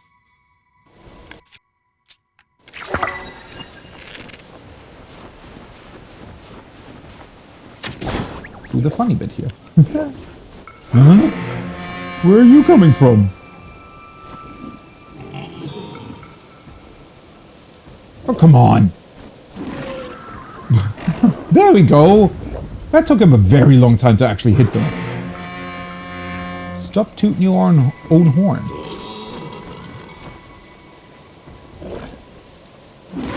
There we go. Well, thanks, buddy. That took some time.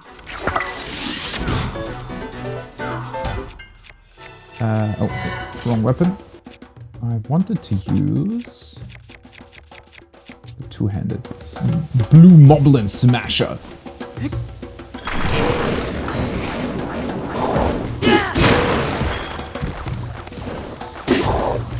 What are the skeletons doing here? Whoa, stop it! Oh, ah, he's using a wooden stick with an icicle attached on top. I was wondering what they were gonna do, or what exactly that would make it. We can't just straight up freeze enemies then.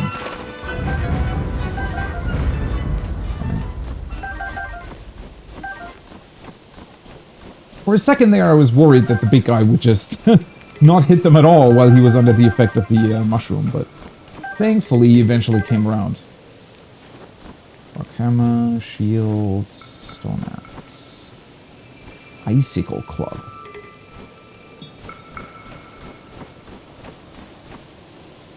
Don't think we need any of these.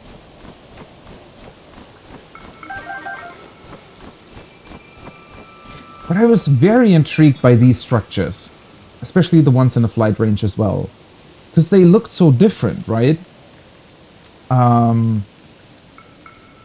They don't really look like what we've seen from the Zonai at all, right? But then again, depending on how much of the legend and the song that we were hearing is actually true, maybe these were part of a larger structure that was built together with the Ark. Because the Ark is some sort of gift from the Zonai to the Rito, right? So maybe these were originally Zonai structures, or they were built by the Zonai, but ultimately potentially used by the Rito and also decorated as such. So maybe it's like a Zonai structure with Rito decorations on it.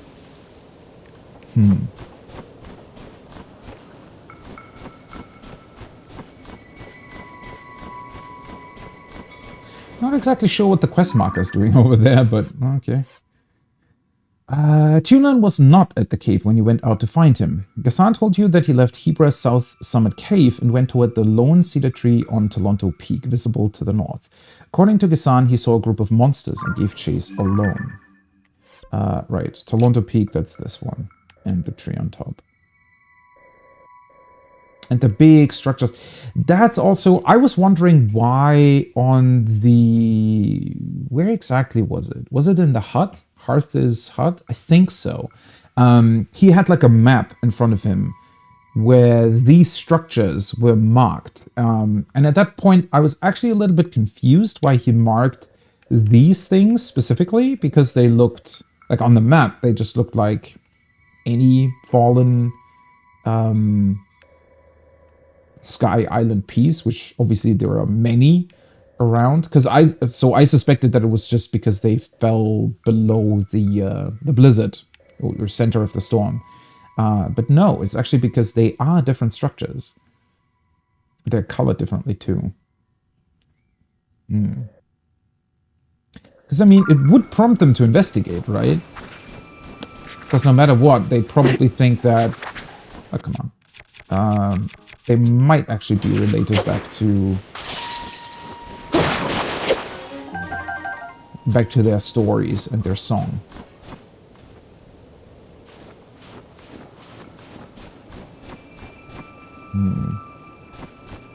Oh, all right. Doesn't look like there's too much around the peak, though.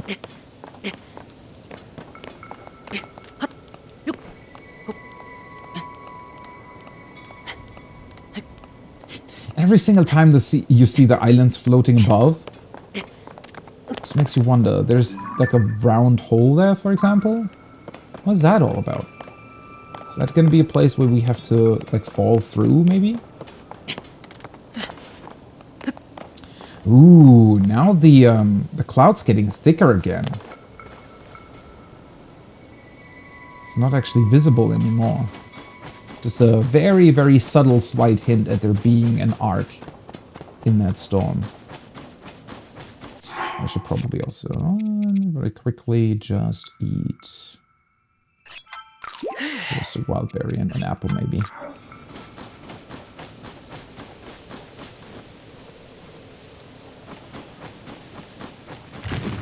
Oh.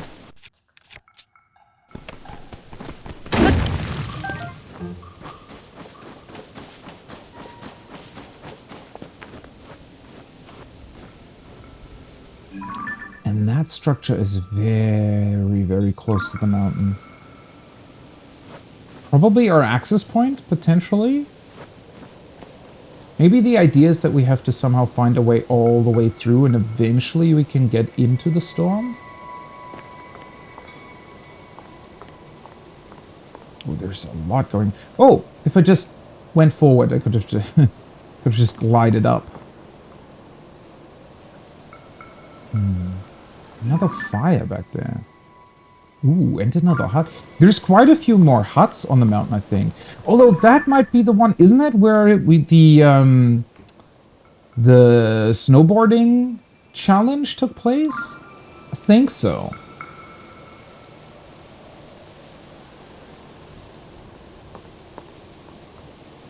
Structures themselves look awesome.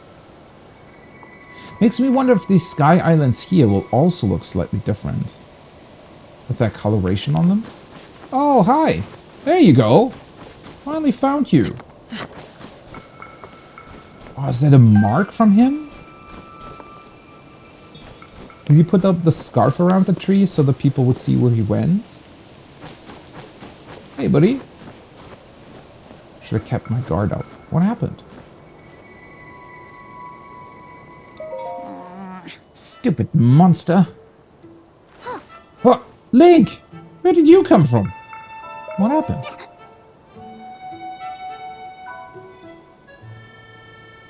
What's that little tune? We haven't heard that either, I don't think. Oh, you see, that rotten monster took my good bow. Oh, right, yeah, I was gonna say, there is missing something from your character model. See? That's the bow napper.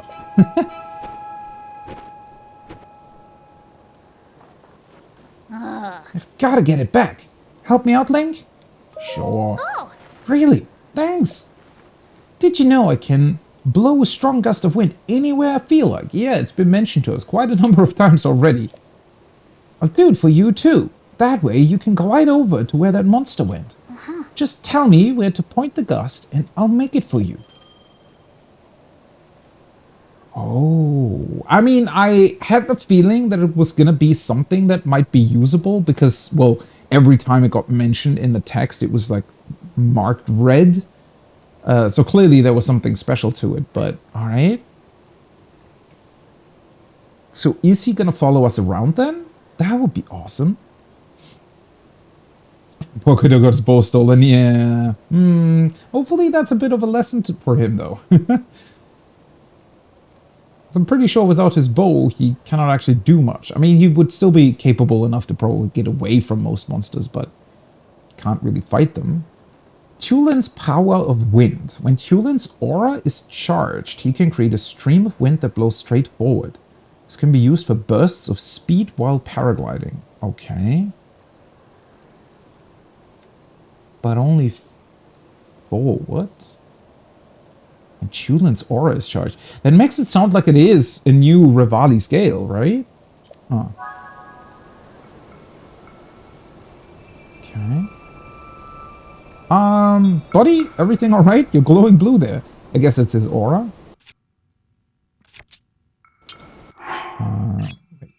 Nope. I wanted to check on the quest. Upon reaching the Lone Cedar Tree, you found an upset Tulin. He told you that a flying monster stole his bow. It's up to you to defeat the monster and get Tulin's bow back. Alright, so... Leave it to me. Oh, wow! Wait, so he's just gonna follow us around? But I guess it needs to be... Yeah, he just follows you for a little bit. Oh no, he's actually following us. Wait, is he? Kinda. Huh? Okay. Yes. So... Ah, and then now it's recharging? Well, I mean, thankfully we have a bullet time, so... Ooh, you know what? Wouldn't a dazzle fruit make it fall down? Well, if I hit it, that is.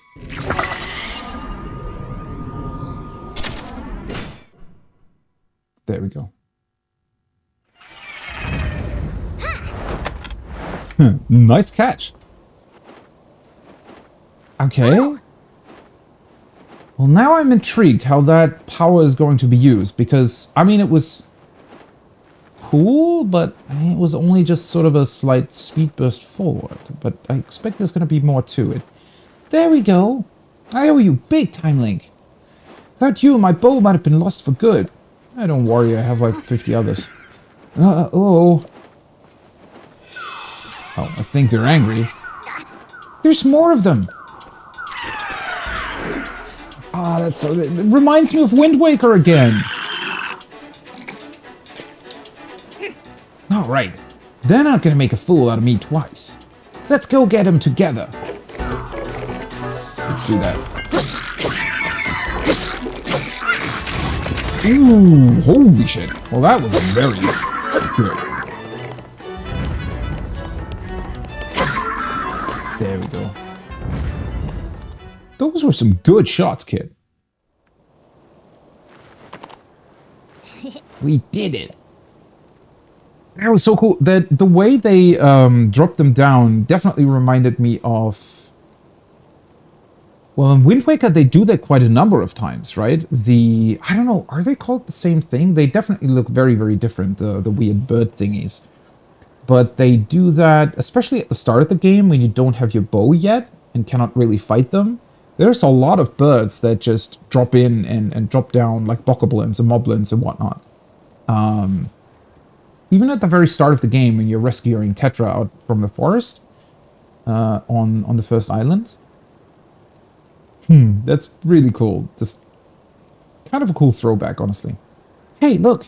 I think this might have been a hideout for those monsters. Looks like it.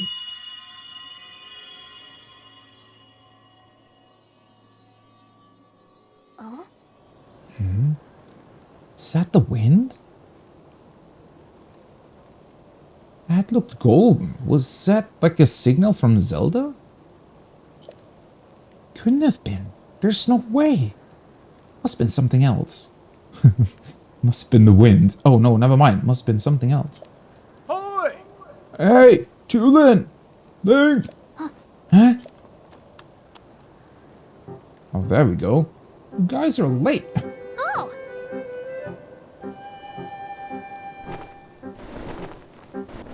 Still like his hair. Oh? Oh, that was some impressive teamwork, you two. You saw that, Hearth? Talk about embarrassing. I didn't listen when Gassan tried to stop me. I thought I could handle it. But I just ended up losing my favorite bow to those stupid things. I thought I was fully fledged, but there's probably no way I could have gotten it back on my own. I bet now you see why we were treating you like a small chick. Yeah. You were right. It really is important to work as a flock. A flock, huh? I think I finally get what Dad has been trying to tell me all this time. Is that all there is to the story? It seems unlike you to let your bow be taken, Tulin. Yeah, funny story about that. There was this whole thing with Princess Zelda. Oh, wait, you could have mentioned that earlier? What? Well, that explains the weird glowy thing that we just saw. I spotted her getting attacked by a monster. It was such a surprise that I dropped my guard and it saw my bow. Okay. Well, honestly, that probably would have happened to anyone, so it's not really on you. Wait, she was attacked by a monster? How does that work? Because ever since... Well, so... I want to say that we more or less confirmed that she got teleported back in time, right? And when we saw her at the castle... I don't know. I took it as more of a...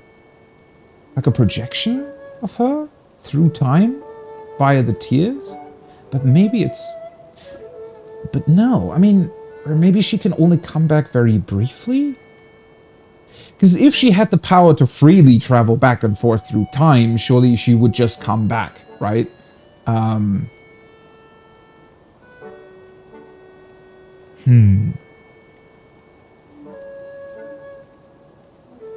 Unless it was a projection and what he was seeing was her being attacked, like, back in time, like, you know, in that time, and he just saw a projection of that attack happening. But I guess she was fine, because then she zoomed up above that cloud. Zoomed up? Huh? Princess Zelda flew above the cloud. How can that be? Seems like a stretch, but we're not going to get to the bottom of it sitting around here. Tulin, Link came out here looking for Princess Zelda. You should go with him and investigate the cloud you say the princess soared into. Eh? But I thought I wasn't allowed. I got a report before coming here. We think it's likely that the blizzard is coming from inside that cloud after all. Yeah, I'm pretty sure it does. I want to see for myself as soon as I can, but the strong winds make any approach from the sides impossible. The only way in is through the top, but... Oh, okay, so that's what we're going to be using the Sky Islands for, right? Possibly? So we have to ascend... Well, not only ascend, but... get around that entire thing to enter from the top? Okay. Reminds me of Outer Wilds a little bit. It's like the big storm on Giant Steep that you have to enter through the top, right? In order to find the Tower of Quantum Knowledge. Man, that game was insanely fun. There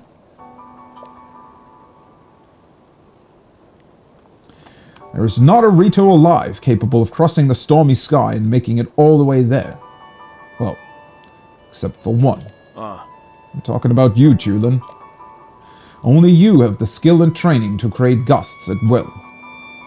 Tulin will be the finest Ritu warrior of all once he understands the value of working with his allies.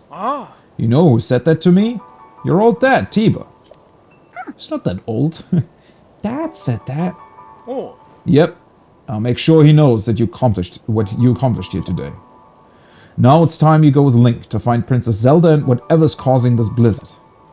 No problem. The two of us together have got this. I saw Princess Zelda up on the Sky Islands near Hebra Peak. Let's check there first. Oh. Link, Tulin, we're counting on you.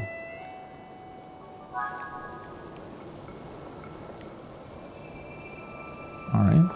Sadly, I guess we cannot really talk to Tulin while he's in this state. We can just tell him, hey, buddy, let's get going. I'm sure the two of you can overcome anything if you work together. Don't worry about Tiba. You two should get going. Bring me back a nice souvenir, okay, bud? Our investigations haven't revealed what's above those clouds. You should be ready for anything before you head out. Right. Let me take a picture of this bow first, though. You know, that's really important for research and all.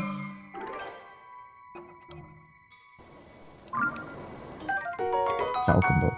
Highly refined Rito-made bow created by a master Rito craftsman. Rito warriors favor it for its superior rate of fire, which helps them excel even further at aerial combat.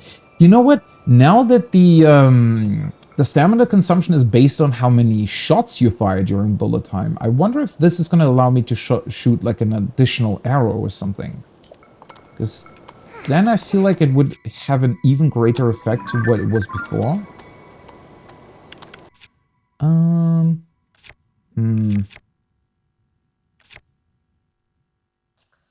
Might as well drop the soldier's bow. Let's pick up anything we can find. So he's just moving around on his own then, and we can like call him to us? Huh. I really wonder how this is gonna be like used. Because for a second I thought that it was potentially really going to be like an additional Rivali scale, or at least something close to that. But I don't know, now it seems like he needs to be around for that ability to be activated. He does follow you, although not super directly. I like that he's kind of independent still, right? While we are just standing around, he's just kind of running all over the place as if he's investigating. That's pretty cool. Okay. So they've created kind of a cool path for us to get to the summit, it seems.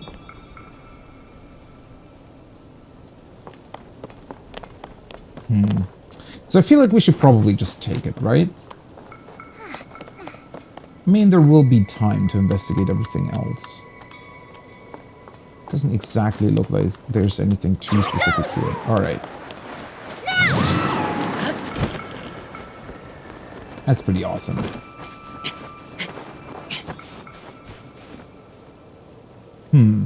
He really is just following us, it seems. Oh, what was that? Okay, and then he gets his powers back after a while. I also love that it's...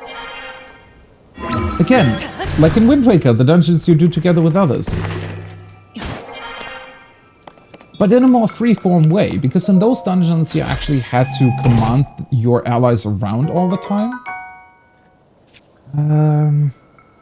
Do I need this? I thought I still had a slot left. Guess I could drop the sword, because we also have this still. I have a bunch of sword-type weapons right now. Yeah, might as well take the zombie thing again.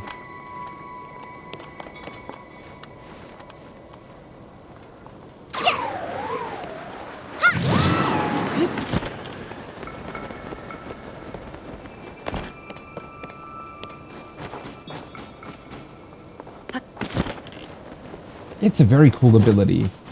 I wonder what would happen if I now just kind of teleported out. Right? Would we have to pick him up again? Probably. Wait, did I read through the... No, I didn't. Tulin's recent ordeal has taught him a valuable lesson about working together. Even Hearth can see that the young Rito has matured. Go with Tulin to the Sky Islands above Hebra Peak, where he claims he saw Princess Zelda. Yeah, I wonder if there's like a state where you can... you can sort of get him back. If I just left? Yeah, it's fun to have a team member. I definitely agree.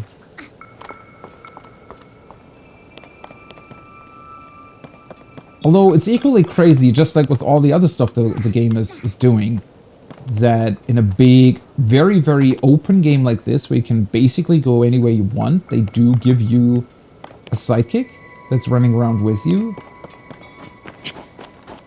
Because it's not that easy to pull off, right? Especially considering that he'd need to be able to traverse, like, every environment with you. Oh. Well, I know what's going on here. Let's see. Oh, there's a poor little Korok again. Right. So this pretty much looks like we're supposed to ascend. I'm gonna take this path, I think. Yeah, and just as I thought, all those structures look pretty different to what we've discovered so far. Whoa. That's a lot of stuff. Okay, let's see here. Would it be worth going over to the hut? Nah, I feel like that's for later, right? Because it still looks like it might be just about the snowboarding on your shield.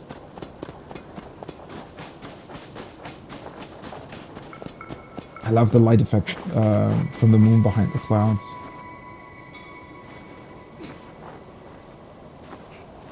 Okay, a little Korok buddy. Before I help the Korok, though, let us once again please try to set these guys off against each other.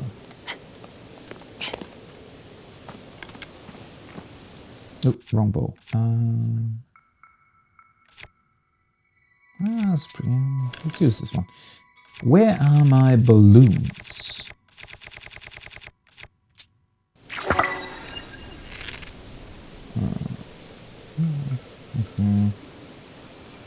Let's try that one. Oh, God damn it! Really? I thought I had to aim a bit higher. There we go.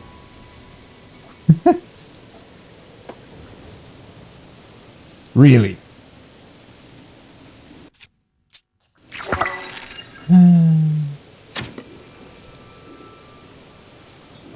Now they're seeing each other. There we go.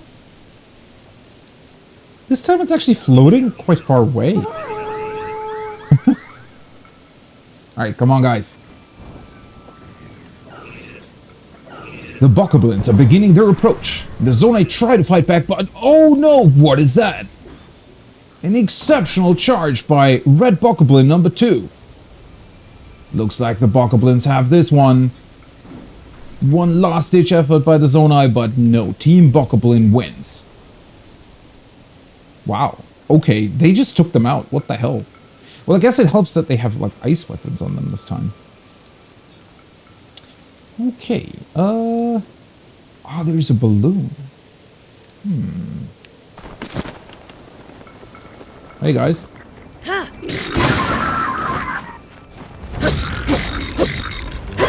Very impressive show against the Zona.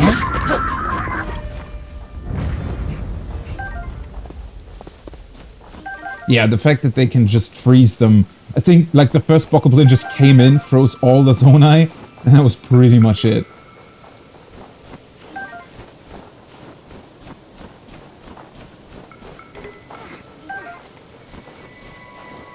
Take stick.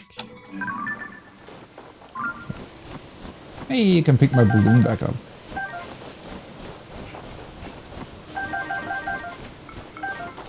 I still haven't found another one of those, what were they called? Like forges from the Zonai? I really, really would love to turn that in. That being said, I haven't actually used my battery that much either. So far, the Zonai devices have only ever been a very, very brief thing that I did.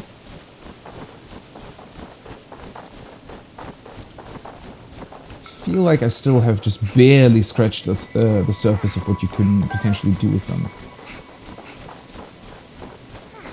Alright, we could use that balloon. I could also just ascend, though. So, might want to use the balloon for the Korok. Wonder where his buddy is.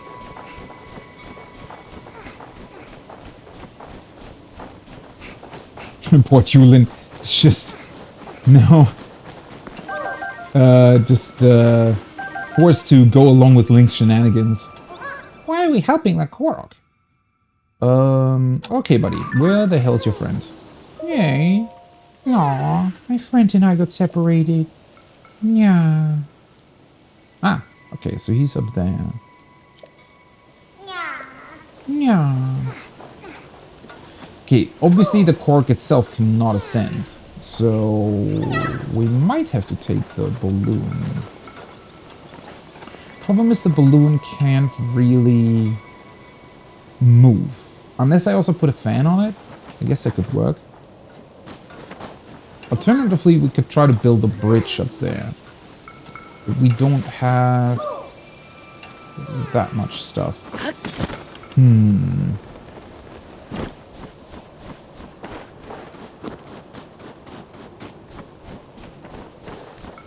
Let's see here. Oops. Mobility. The one thing that's slightly annoying about the balloons is, like, I would like to put it sort of above, like this. So I would have to have some sort of other structure encompass the actual cabin we would be flying on. But the barricades that they have here are a bit too large to do that. Right. The problem is the flame emitter shield is already fused, so I think I have to use... I still have a rocket. That would definitely work. Okay, let's take out this one.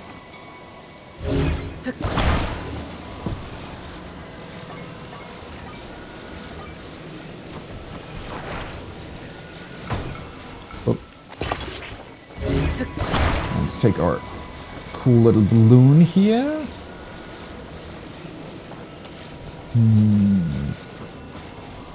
I probably want to be somewhat close to where I want to ascend, right? So... right around... here? Once I activate it, it should go straight up, right? I'm pretty sure that it sort of... Unless... Unless the weight from the Korok and us is gonna change its direction. It looks to be about right. We should be pretty much coming by his friend.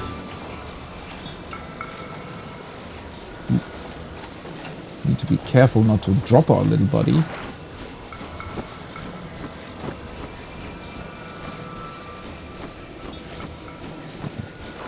maybe put you down on this side, and we're gonna be standing on the other.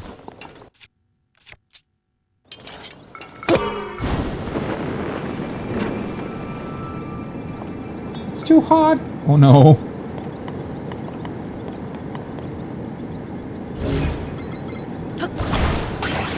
Ah!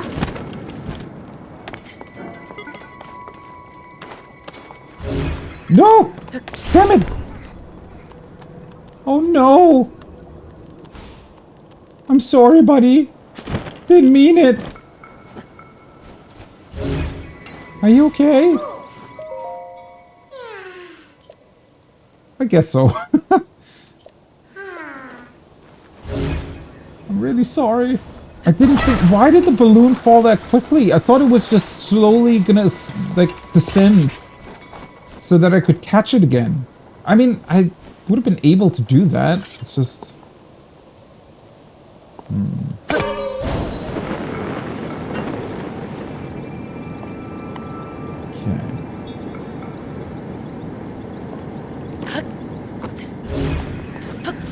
Ah, damn it.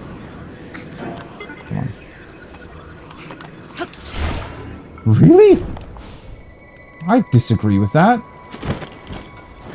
Just trying to catch it in midair.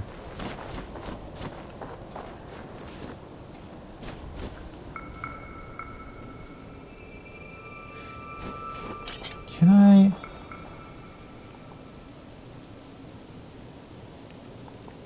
I think it's just going to be easier if I don't attach him to the balloon at all. And I'm the only one up here.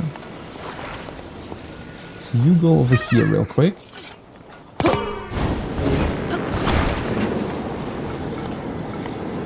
God.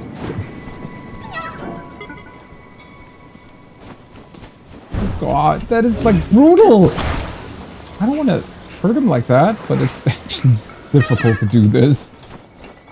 Okay.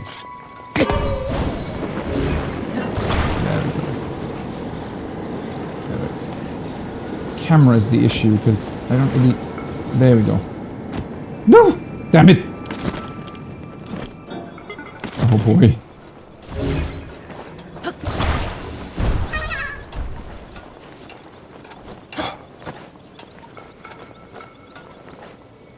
This Quark will need a psychiatrist to work through his trauma that he received from Link. Ouchie. Oh god. Alright. Did they have to make this entire platform slanted? Like, seriously.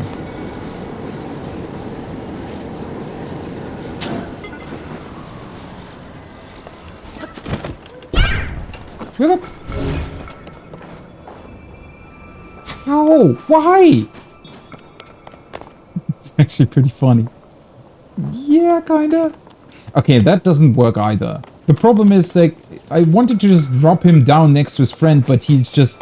I guess he has a very, very round form, so he just rolls off immediately. I wish these balloons were easier to navigate with. Thing is, I could put a fan on it, right, so that we would sort of fly over the platform and could actually land on it. But the problem is I cannot activate both of them individually. Guess I'll have to. I mean, it might work if I, like, gauge the distance correctly. So... what if we go about here? Let's drop a fan. Attach it on this side. The problem is that now obviously increases our battery usage, so... But I guess at this point...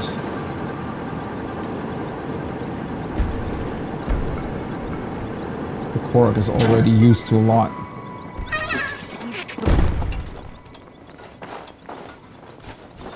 Yeah. That makes us use way too much battery. Where did I just go? I could try to land on that small rock. Or, you know what? That's way easier. Let's just go back. I shouldn't have brought him down here at all. Let's just go back to where he was. and fly from there. Oh god. I guess that was also kind of the intended way to do it. There we go. You know what, Tulin? I guess he's a bit heavy for you to carry him, huh? There we go. Finally. Get off! Oh god. Almost overshot my target. There we go. Alright, sorry. Sorry, little Korok buddy. You know what? You guys should really think about your backpack design. Because... yeah. Thanks for bringing my friend. Here's something for you.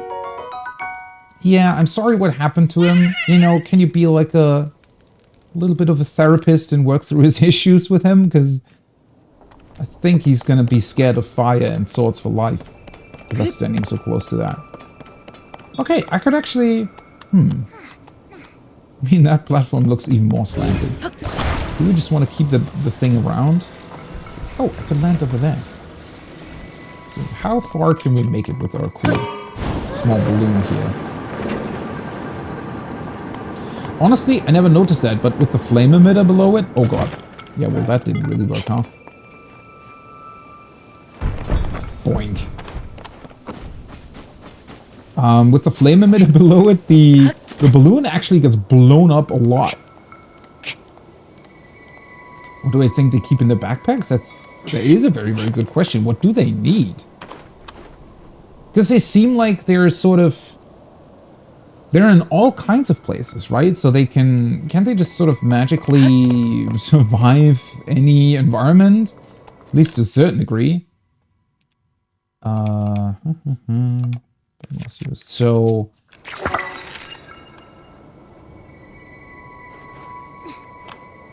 that's a bad spot, Tulin. There we go. Oh, wait. I actually survived that. Oh, right, because I have the weaker bow equipped. Oh, thanks. That's awesome. Leave it to me.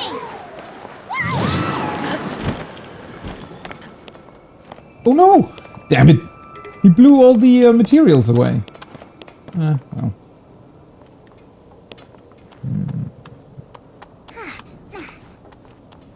But the gust can only go forward.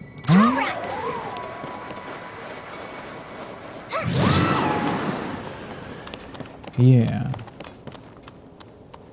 So it's definitely not Rivali scale. Unless he can get an added power later on. I wonder if the Koroks just travel around with all kinds of, you know, shenanigans in their backpack. So just have a couple rocks in there to be ready to build a rock circle everywhere they want. Or, you know, their little, like, trees and whatnot that they put up where you have to put a stone into. Or the other trees that are at the start of the tree trunks that are at the start of the time trials. I wonder if they're traveling around with that, on the lookout for new places to add their puzzles to. I guess it's just a bit of climbing, because it doesn't look like it can get below it. Tulin! That looks pretty funny. Like he's saying, oh, what are you doing, Link? Just fly up. See, I can do it. Okay, there we go.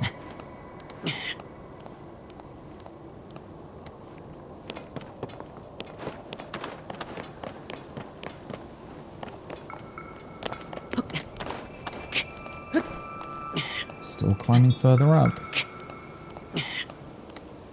There's going to be a lot of climbing involved, though. If we have to get through all those structures. I mean, we haven't even really started. Look at how much there is up there in the mountains. It's going to be difficult as is to just get into that thing.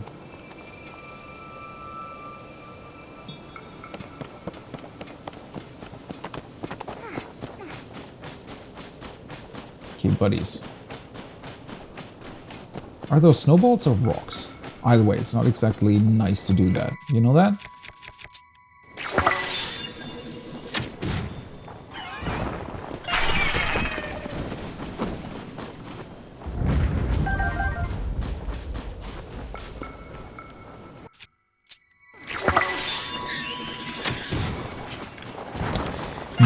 fast enough for me.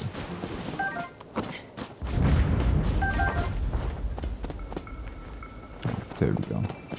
Are we actually... Oh! We're actually already close to the peak. I didn't realize.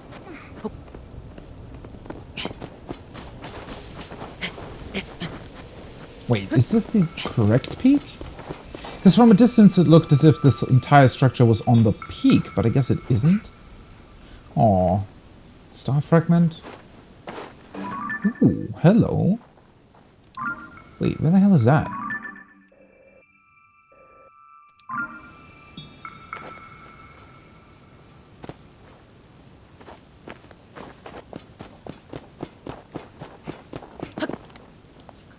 Ah, well, I'm gonna remember it. Yeah, they're carrying around the silly puzzles. That's kind of what I was thinking of. Wait, what the hell are you doing here? Ah, there's the tower.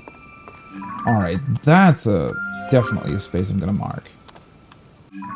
That will be quite easily reachable from here. I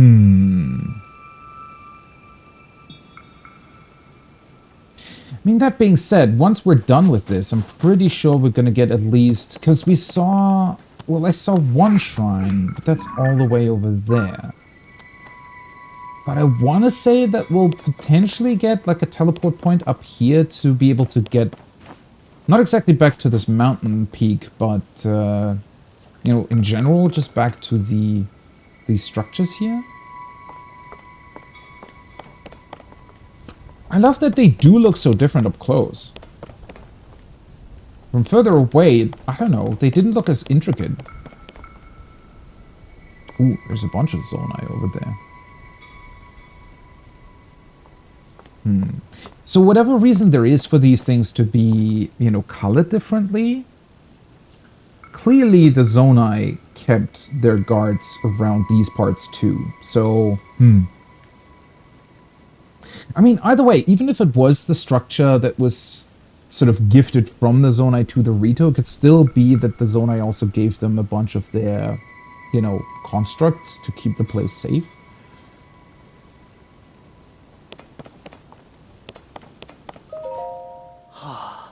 Hook. Or Huck? Hook? If only it were possible to find what's inside of this blizzard. Oh. Why, even isn't Julin? I was too focused on the cloud to notice you. But if you've come here, that means... Oh! Yep, I said I could go up there. Oh? I knew it. Something told me you were the best one for this mission. Everyone has admired your wind gust technique since you first demonstrated it. Ah. You may be the only Rito capable of rising above that cloud to find the truth among the turbulent skies. Give it your best shot. I'll be here watching for your return. Thanks. Oh, wait. Thanks! Between Link and me, you won't be disappointed. Okay.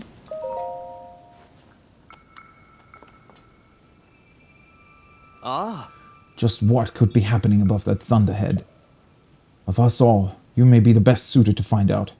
I believe in you. I promise I'll get it done. The two of us are gonna see this through.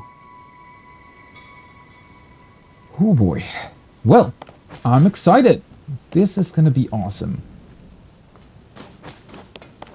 Although we're a long way below the cloud. Ah, there we go. That's what I was looking for. Nice. So there is a shrine there too. Right. Well, that's going to give us an excellent location to just go up and then fly down to wherever we want to go. It's quite a distance, so I don't know if I could make it with my current stamina, but that being said, I mean, you could always get more, right? Or just extend it via food. All right, buddy. Let's go.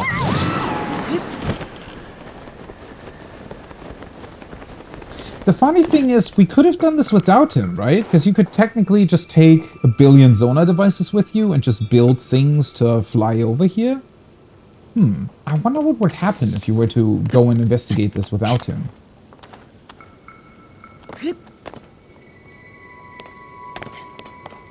pretty sure that at some point the game would maybe, I don't know, prompt you to leave, I wonder? Well, you might be able to go all the way up here on your own, but maybe... I get the feeling that there's going to be like a last section that will be somewhat similar to the Divine Beast in the previous game, where you need to, you know, do the quest part to actually enter it. That being said, the Divine Beast was like a separate instance, right? All of them were. So you could see them, like their structure was existent within the game, but because I've seen videos of people actually making it up to the Divine Beast on their own through various shenanigans that you could pull off, right? And apparently you just phase through it, so clearly it's not designed to be actually entered like that. So I wonder how they did it here. Because there also has to be some sort of barrier or something to prevent you from entering the place without Tulin? Unless they do allow for that to happen? Okay, we want to go over.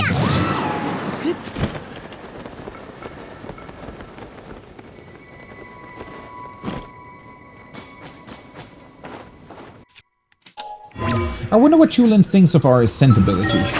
Because that's equally crazy to what he can do, right?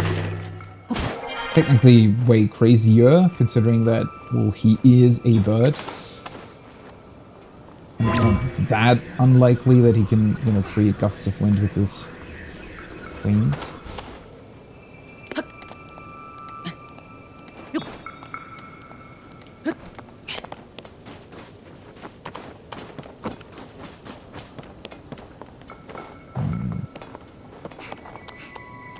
Much like the Tower of Courage that I did, it does seem as if this is mainly a climbing puzzle, if you will.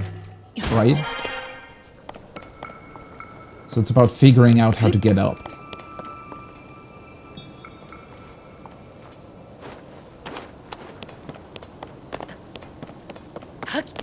Why do these structures look so different?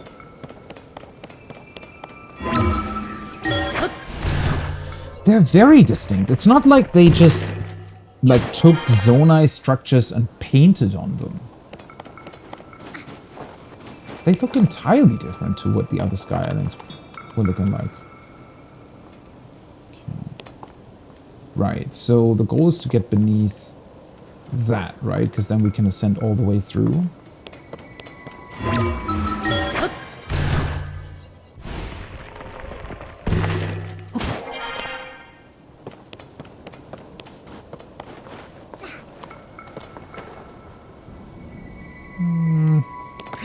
Probably want to go from this middle structure here.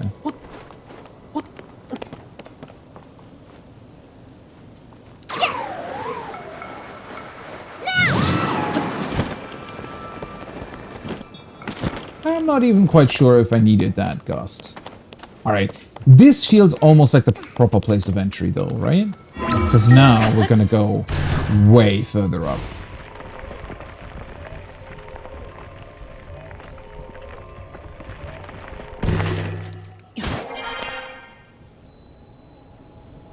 Rising Island Chain. Hebra Mountain Sky.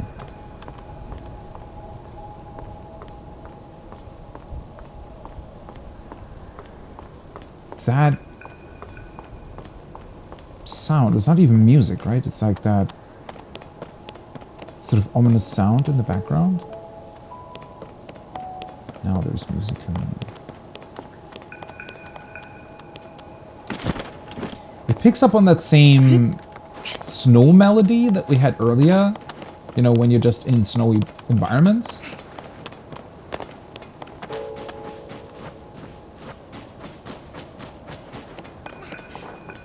And there is an actual ship here. Pothog, hi, welcome back. Hey. Oh.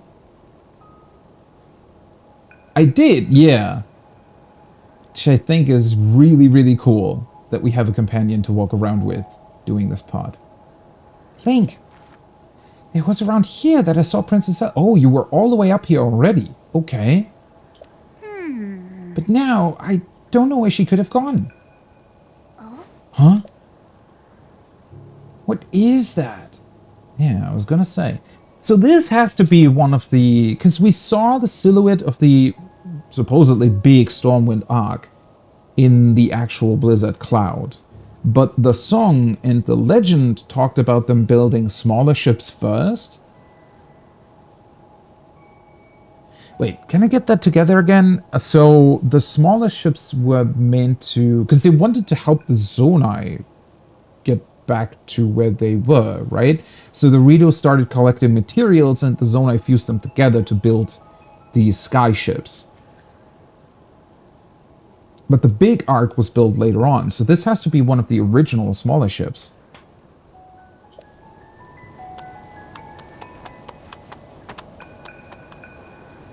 Wait, where are you? Oh, he's just running off on his own. That's so cool. I really, really love that they gave them a bit more agency and not just exactly follow behind you. Wait a second, Tulin. I do want to check up here, though. Just to make sure that we're not missing some sort of treasure chest or anything.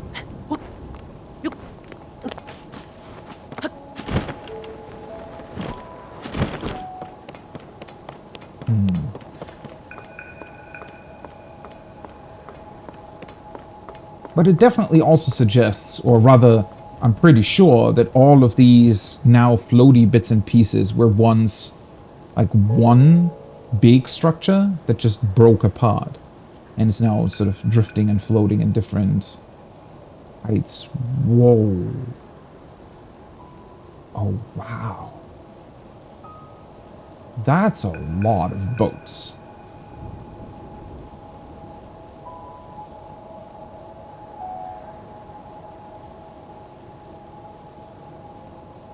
Why are there so many? The song made it seem as if they build, I don't know, 5, maybe 8? Huh.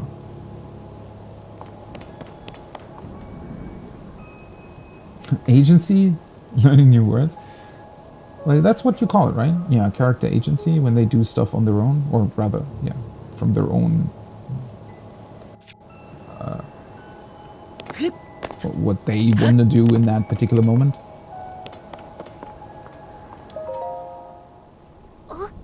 Look at that! It's a boat! I'm on a boat. Oh, there it is again. Huh? Is that Zelda trying to reach us or something? Come. Oh. Come. To me.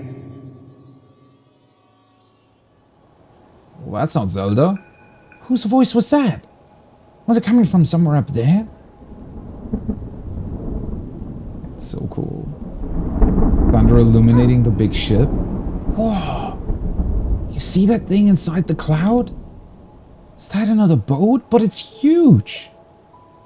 There's tons of those little flying boats too. You know what it reminds me of? Yeah, the song. A line of ships soaring, built as a passage skyward. The god ascended to heaven, leaving behind an ark. Right, so that's what it was. They built the little ships to help, or I guess, to help the Zonai get back to where they fell from, potentially. Although, wait, how does that happen? And then, because they helped the Zonai, they left behind the big ship, the Ark. And the Ark was then capable of creating winds again, right? That were lacking, or that had stopped previously.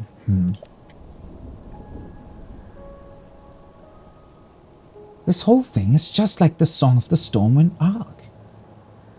And now the big question is also, where were these things before? Were they really that high up that they just weren't visible anymore? Down from Hyrule? And now they started to flow back down? Oh! Was that children's song true after all? You heard that strange voice too, right, Link? I'm sure I heard it say, come to me. It's like it was calling us up there. I don't see anything around here that would lead us to Princess Zelda. Maybe she went over to that ship. Well, nowhere to go but up. Come on. Right. So...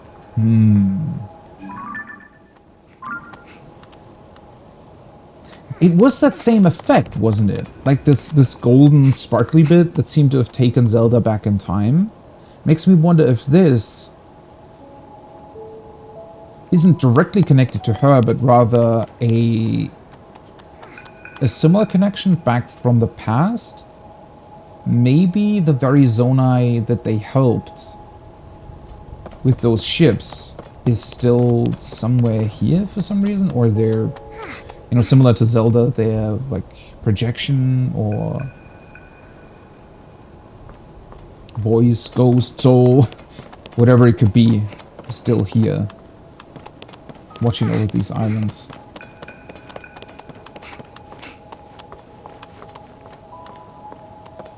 Ooh. So we can actually use these things.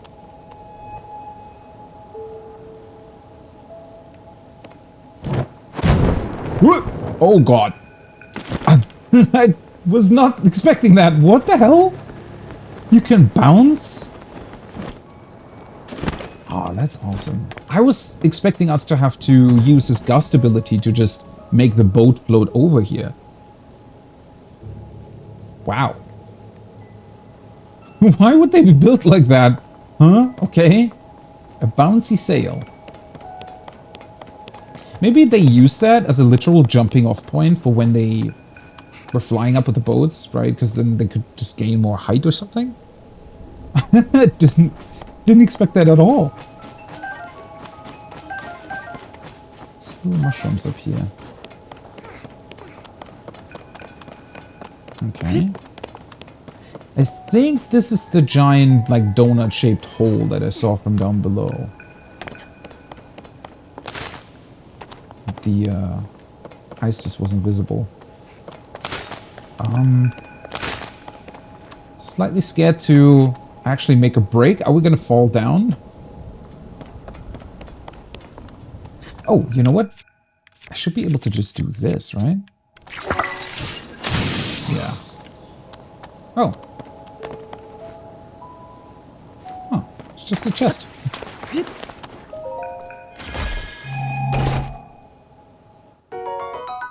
With some arrows. Some 10,000-year-old arrows. Okay. Interesting that there's a shrine here. Oh, cool. I was going to say, what is that part about? Why would we go back down? But I think it's actually faster to go down and ascend back up than to fly over and climb. Or, well, maybe not faster, but certainly more fun.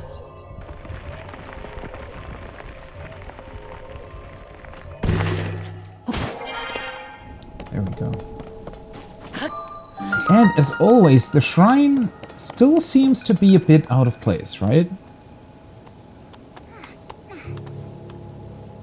Like a seed that has fallen down here. Why are they like that?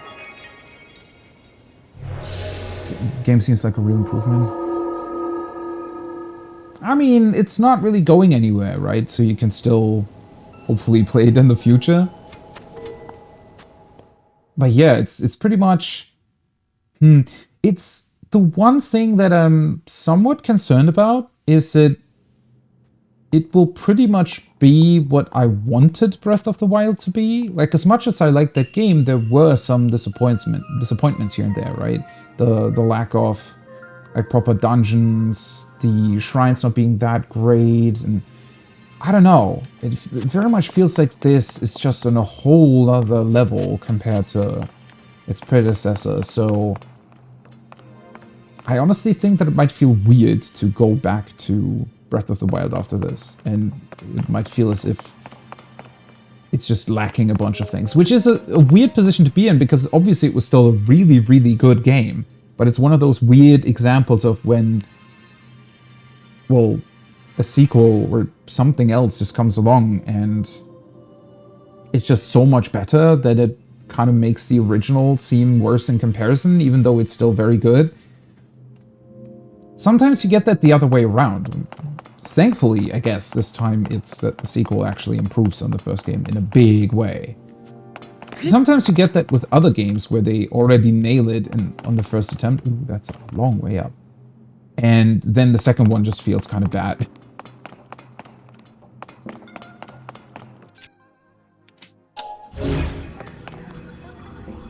Yeah, better this than the other way around. I wish... Well, I definitely... Well, what was I thinking of? Because I've definitely played a game where I thought, oh, the only problem that this game has is that the first one was better. Now I don't remember which one it was. Or might have been.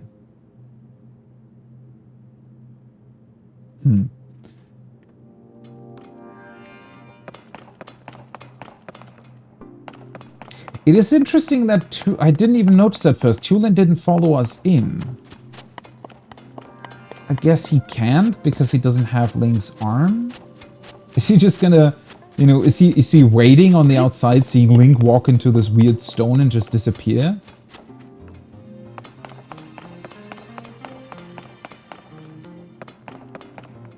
Oh wait, is that a switch of some sort?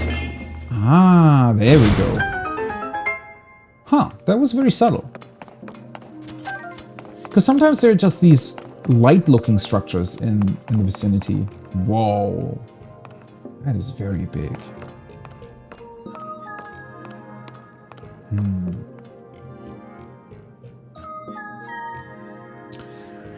But also very interesting that these ships would even be in here. It's like when the seeds, stone seeds, the shrines are made of, when they like release their energy and the shrine is being built, what we saw, like 2-3 times already now. I wonder if they just sort of pick up elements from their environment and incorporate that into the projection that you see within for some reason.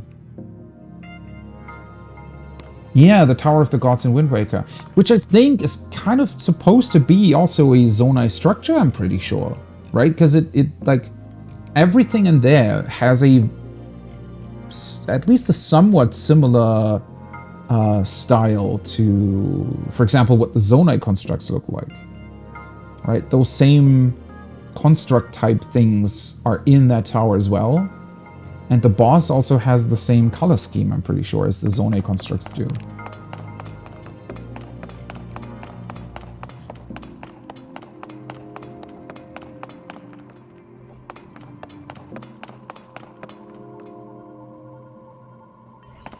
Oh, does he look different? From the back, he looked very different than the other ones, for some reason. Like a bigger head.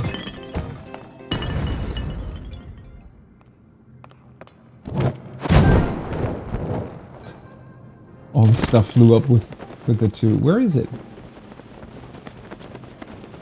Where's my Zonai thing? Oh, one fell back down. Ah well, that's gonna be difficult to pick up. I don't know what I was expecting from these ships. It definitely wasn't that they're just gonna be trampolines. That's so awesome.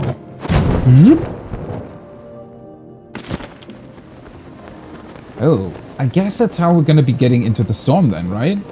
Just jump from one to the next. So it's there. They really have this mechanism on them. I didn't even see that earlier when it happened the first time because I was so surprised by it, but it's... I thought that it really just was the upper sail, or whatever it's supposed to be, trampoline. I thought it was just bending like an actual trampoline would, but it's actually built like it's moving on both of the, what are they called? Well, the wooden beams. What are they called on ships? Masts.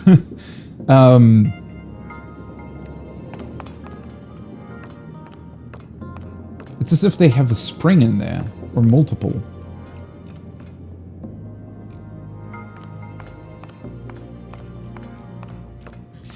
What a curious way to design these things, because they're flying, right? They're flying ships. So they could just fly up by themselves. So why would you add another structure that is capable of bouncing you off further into the air? Oh, I guess... is there another switch around? Railgun?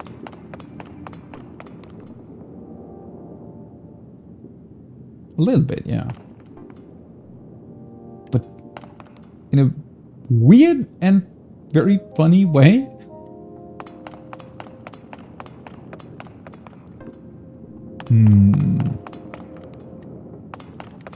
Where is the thing we need to activate? It's not those lights.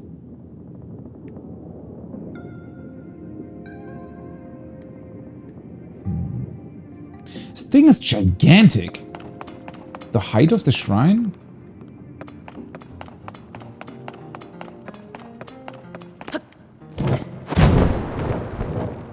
Oh, there it is. There we go. Nice.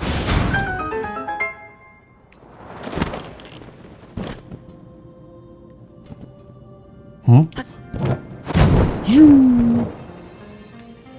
Anything else up here? Doesn't seem to be the case. Why is there a ship back here? What are you doing here? It also seems as if you're... Oh, ouch. As if you're allowed to pretty much jump on them from any height without taking damage.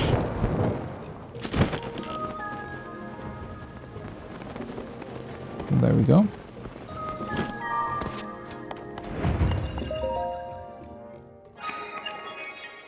I like this idea of them having... Because now... And that's what the shrines, I think, in Breath of the Wild were never really able to convey, is this idea of, all right, we're taking a concept, we're teaching you about it, and then we take it further, right? And since the shrines are kind of supposed to be well, not supposed to be self-contained, but supposed to be these smaller levels that also have a somewhat set completion time that isn't too long, I think that's where Breath of the Wild always struggled with it. But now they're taking into account way more what's around the shrine. So this acts as an actual tutorial to what we're about to be doing, I expect, to enter the big arc and venture beyond the storm. So that makes the shrine feel, you know, like it has way more purpose. It did look bigger than it was, yeah. It wasn't actually that big.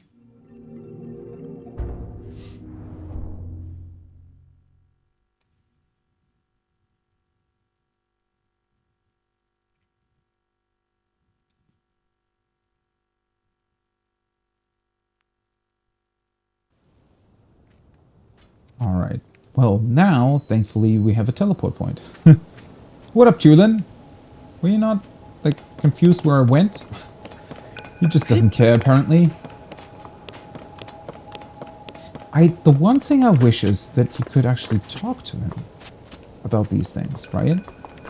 Like, have various talking points around the environment. I guess, technically we do, because we talked about the ship, right? So, whenever there is something interesting happening, it's just that we can't trigger that ourselves. It has to come from him, I guess.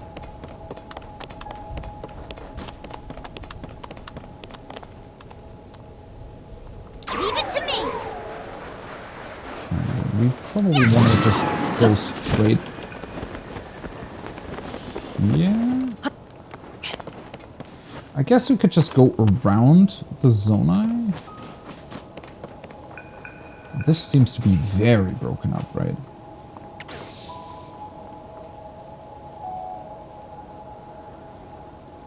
Where the hell is that shrine? What direction are we looking in? Oh, it's here somewhere, okay. Well, that explains why I didn't see it earlier.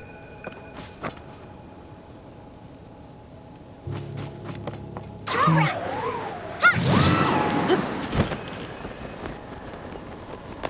Hey, buddy.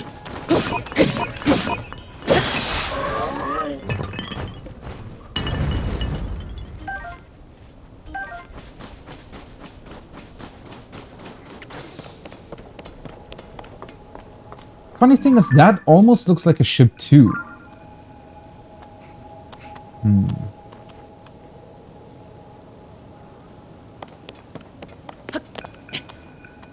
And there is a Korok here. Of course there is.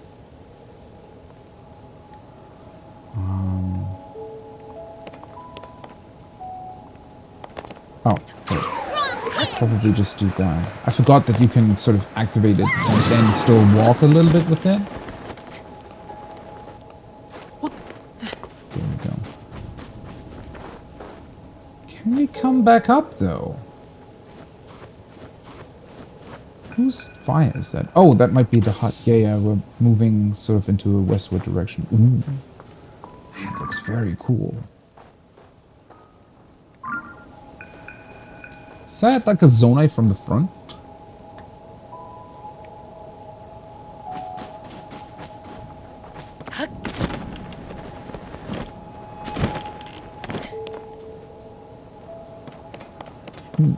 Okay. That explains why these other stones are around here. Let's go to Korok.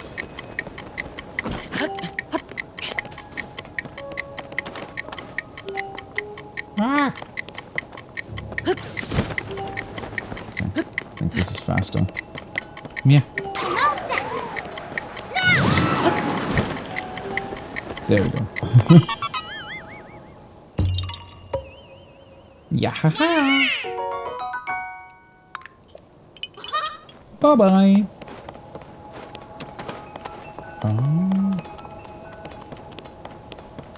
I guess we're meant to just loop back around, huh?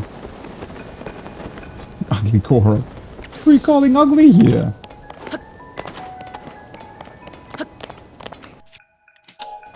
To be fair, they all have very weird shapes. I always thought of that when I first saw Koroks and also the Deku Tree in Wind Waker. I was a little bit surprised by that, honestly, because the Wind Waker does have a very sort of particular style to its character design, but you know, coming from the kind of ominous looking and, well, honestly, like a real tree would look like looking Deku Tree in Ocarina of Time, the one in Wind Waker is a bit weirder, especially since it has like a large nose. It's kind of a funny design, all things considered. So the Korok are pretty similar in that regard, right? Although I guess they are meant to be, well, sort of tree branches and or roots, right? Do they paint their own masks? That's a good question. Aren't their masks technically leaves? So maybe it's more about, I don't know, when they were born, potentially? Just what color of leaf they happen to be picking up, or I don't even know. Are those masks? Do they grow those leaves themselves? Or...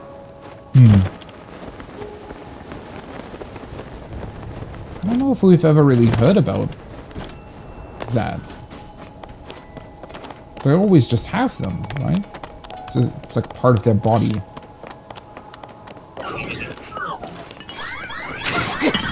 Oh! Chulin is very capable. He's really good at just landing straight headshots, huh?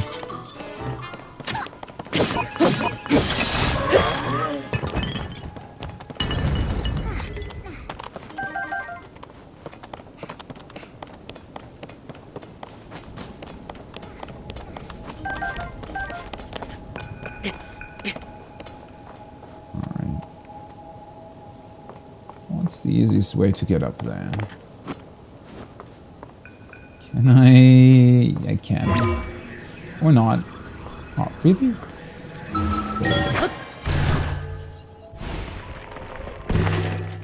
One thing that the ascent ability definitely does to you is that you never want to climb anything ever again.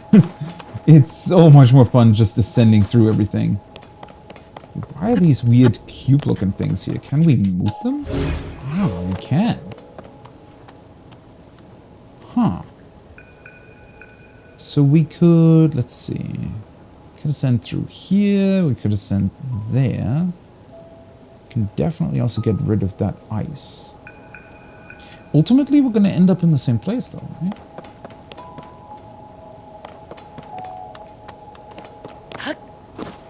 Right, the companion... True, it was in the trailer, wasn't it? At least with Tulin, I think? I've seen that trailer so many times now, and every single time I'm still surprised by what I didn't really pick up on. But I guess it's only shown briefly. Okay. Should hopefully be enough. Yes.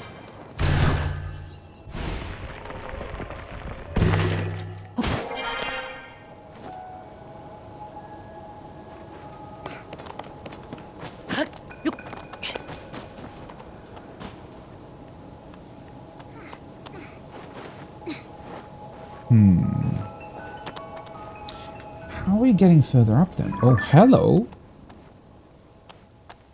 Hello, Mr. Dragon. That's a light dragon, right? At least I'm pretty sure it would be.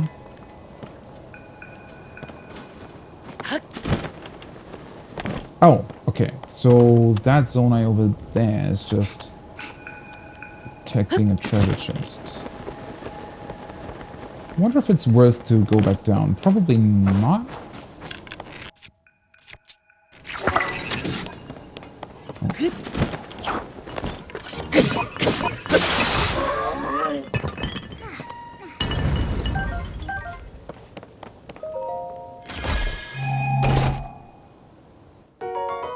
Oh, portable pots.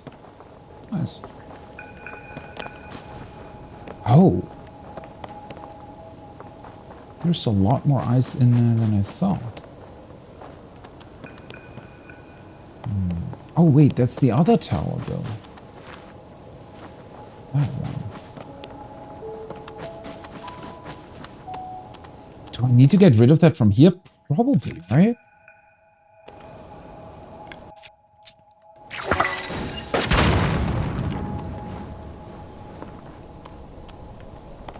Could also just...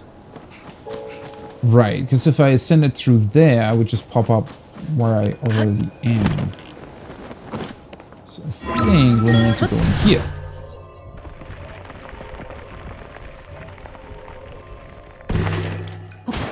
Go.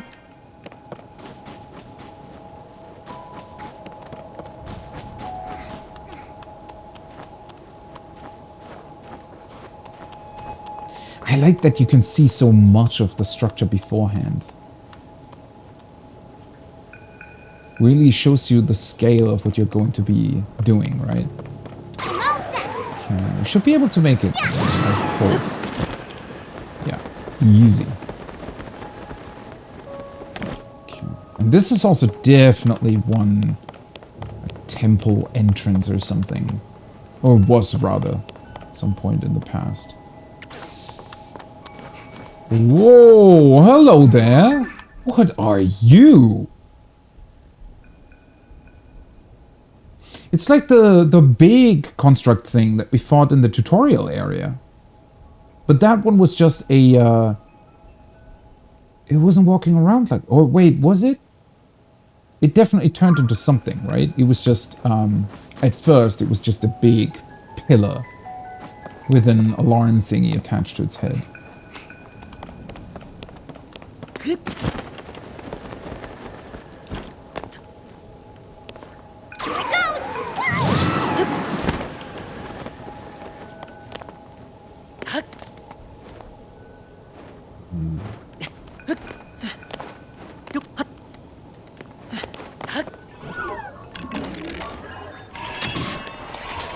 Stop fusing.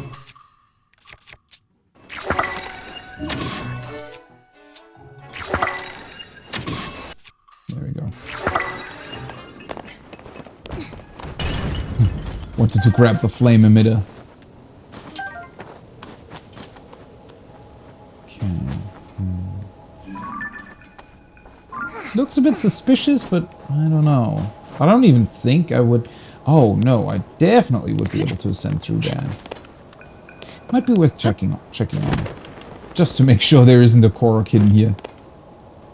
There we go.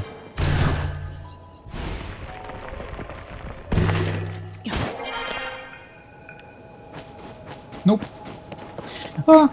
Might have just been a better position, right? Could have gotten some bullet time. Oh. Well, hello. There is something below.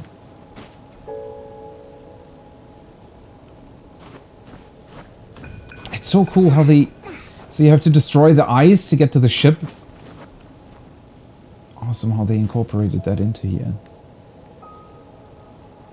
Holy shit, we're still, like, not even halfway up, I want to say. I don't really want to go through all my bombs, but it's definitely the easiest way to get rid of those things.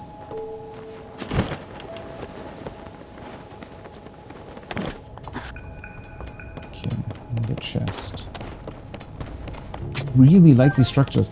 As always, when you enter, like, ruins and places that have been destroyed, I would wish to know what they looked like in the past, right? What did this thing look like when it was still whole and an actual temple? A zonite spear made of zonite. It resonates with attached zonite devices to slightly increase. Oh, that's the first time I found something. So it's like the zonite sword, but the spear type. So all the different weapon types exist as these zonite devices as well.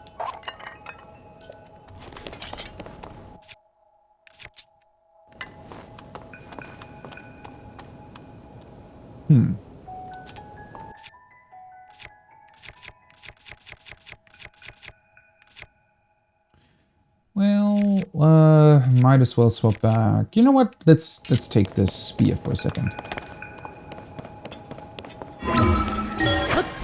Spears are always great in general, and I do technically have 3 of the same ones here.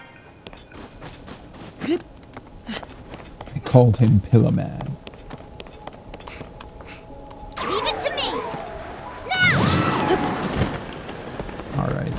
So, from here...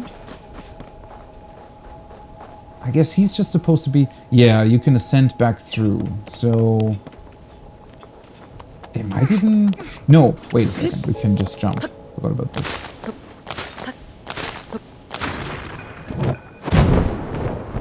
Okay. So he is optional, and you can't skip him. Interesting. Obviously, I'm still gonna be fighting him, but let's see. While we're here, it seems like a good idea to get rid of these stones. Oh, wait. Did he just shoot up a couple of the stone pieces that fell down? Might have. Oh god. Holy shit, that was a...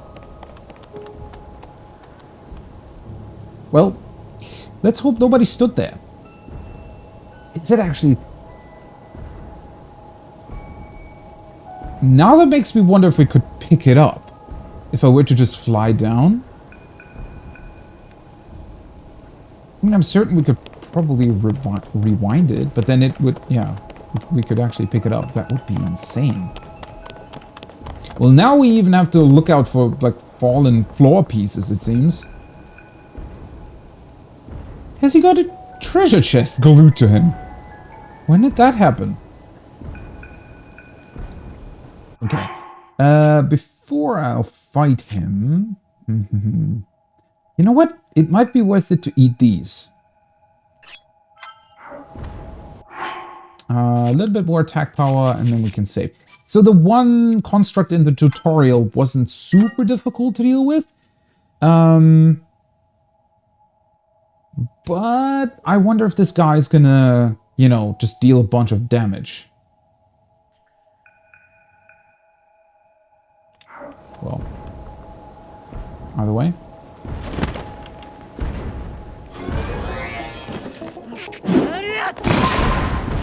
Oh yeah, nice.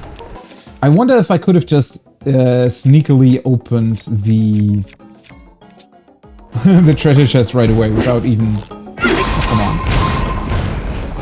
Oh, Julian's helping us. Nice. Ba, ba, ba, ba.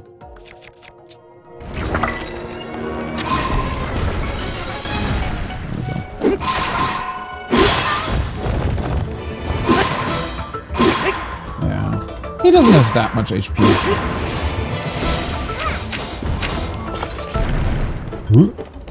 Oh, that's... Oh, the treasure chest is already here. Oops. What a cool thing to do.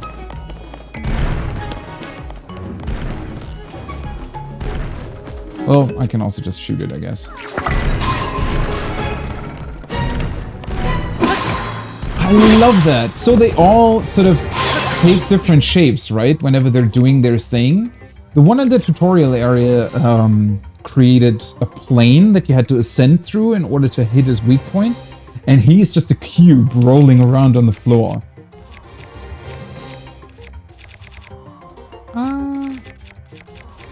Let's just use this thing. There we go. Alright.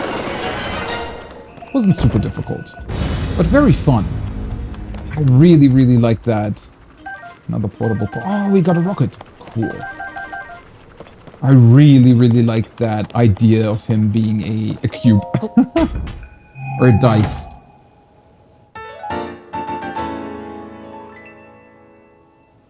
Oh, what have we here? We have treasure maps now? Well, that definitely reminds me of Wind Waker again. Old map. A very old map that shows a marked spot. What could be there? Ooh, it's in the depths? The location shown on the old map has been marked on your map.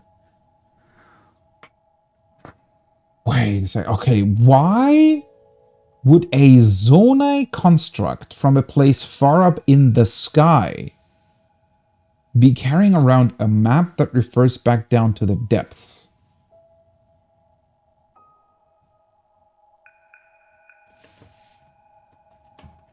It seems to be a somewhat big hint towards there being a way, way bigger connection possibly between the underworld, so to speak, and the upper parts. What the hell are the depths then?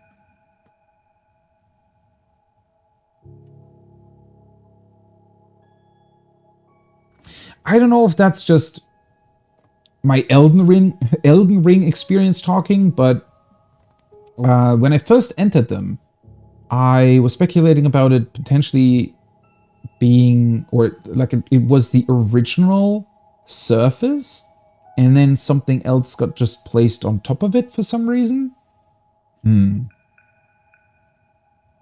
Like all the space and all the landscape that we see now is actually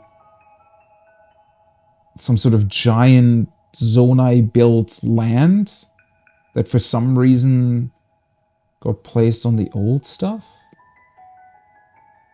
Maybe because it got infused with gloom and they didn't really know how to help themselves other than particularly getting rid of the entire landscape and building on top of it. It doesn't really look like that though, aside from maybe the ceiling in the depths, because well, at least in comparison, in Elden Ring, everything really looked like it built on top of the other stuff, right? So it very much felt like no real natural landscape existed in Elden Ring. The lands between seemed to be built on top of old structures that were built on old structures that were built on old structures, right? Don't know what's going on here, though. Depths. Man. That's very far away. That would be possibly below the desert somewhere? Well, that would definitely take me a lot of time to get there. Do we have that? Ah, we do. Old map. It's interesting that it's just called Old Map, right? Not Old Map number 3. Because part of me thinks that it's surely not going to be the only map that we're going to be finding, but... Maybe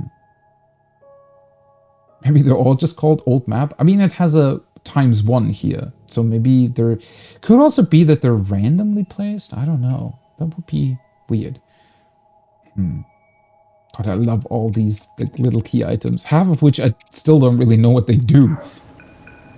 Okay, I need a weapon to fuse this thing to. I have the broadsword. That doesn't entirely fit. Ooh, the gloom sword with that zonai thingy on it? That would look weird, I'm pretty sure. Well, I mean, I have the sword. Might as well use it. There we go. I don't really like how that looks. I really wish it would just go over the entire sword, right? So that you would be carrying around something that just had the sword hilt, but otherwise would be this weird rotating club thing. Ah, well. There we go, back to the spear. But, other than that, it was a really, really fun fight. Not exactly difficult, but very, very fun.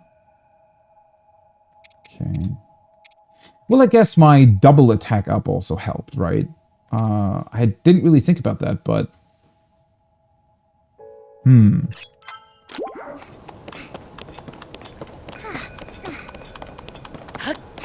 That means, like, the construct did have quite a bit of HP then.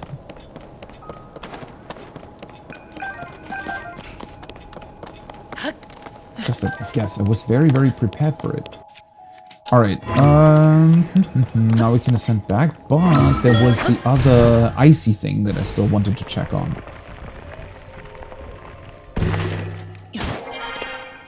There we go. Well, now I recognize it. Wait, damn it! I would have liked to pick that up.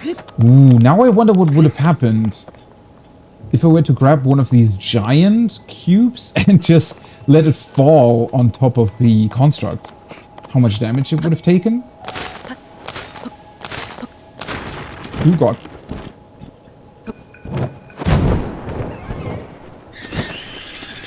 Oh, hey buddies.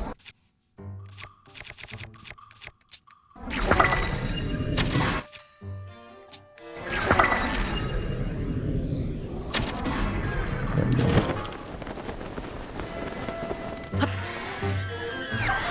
Oh, wait, there's another one? Hello.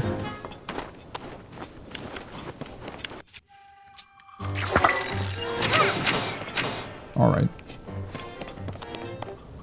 You really don't want to mess with Tulin. He's quite capable. Well, as long as he actually has his bow, that is.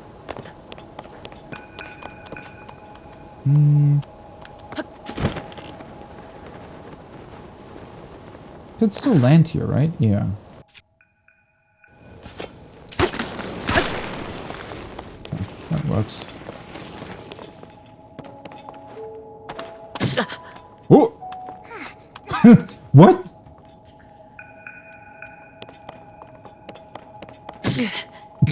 It still counts as take... Okay.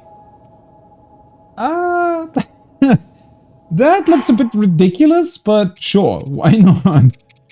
You need to be careful. Wait, why did that never happen before? I feel like I already walked over these things at one point in the past. And I guess I didn't. Not like that, anyways.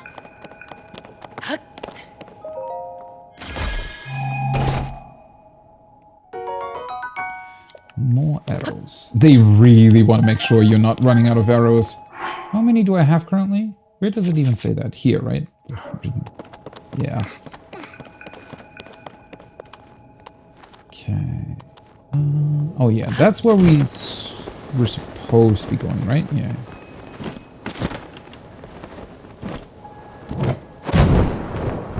I also love that it instantly replenishes your stamina whenever you're jumping on the ships.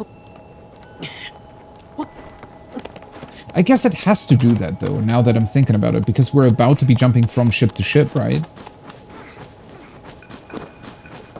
Which would be very difficult to do if we wouldn't get our stamina back.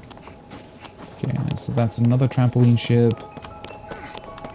Hopefully I didn't miss anything here. I don't think so. I'm trying to make sure to really look at everything. But, yeah. Okay, more of you guys. Well, they're easy enough to hit. It's so crazy how high up that is. Light Dragon, yeah, okay. I wonder what he's doing here. I get the feeling that he'll always be here. Right? Probably?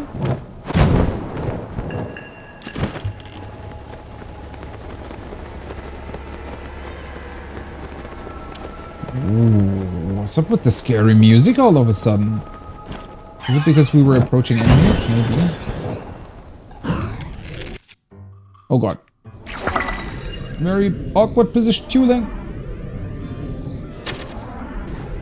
There we go.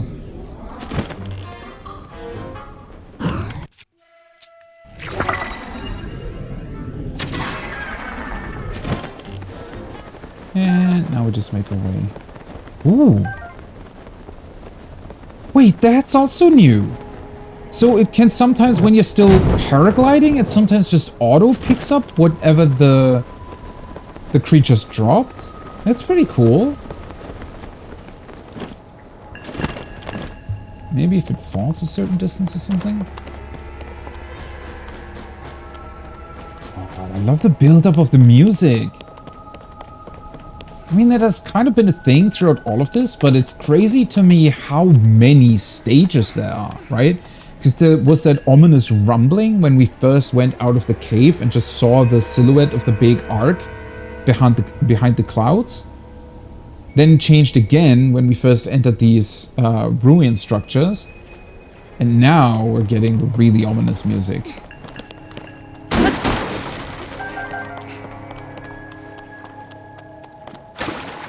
In case you don't have anything against the cold anymore, you just pick up a bunch of fish and cook something.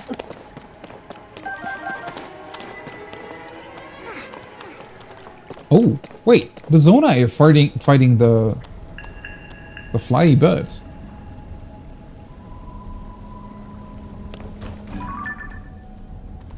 And they actually kill two of them.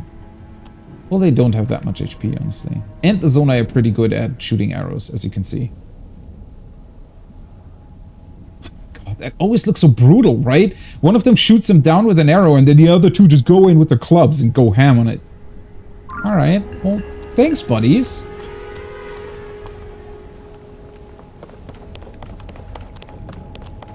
Let's see, what do I want to cook? I think 4, 5, 6, 7, 8, 9, 10, 11. So we have 5 free slots.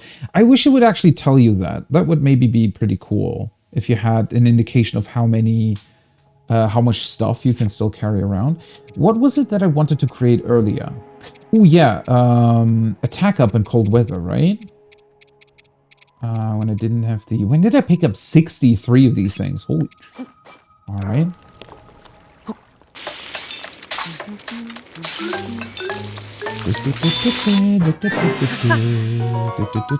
Biting summit fruit. Whoa! That's a double cold weather attack up? So that would be the full full buff combined with my... with the body piece that I'm wearing. Mid-level attack enhancement in cold places. Okay. Might as well create... I'm pretty sure you get like 1 attack up per fruit that you put into it, right? And I do want to use it more as a buff rather than...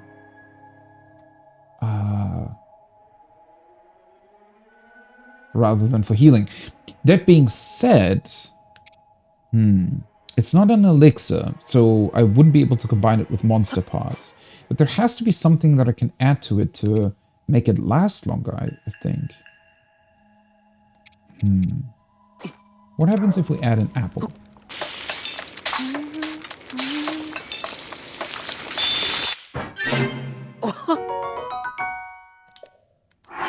What was the other one? Was it 2 minutes?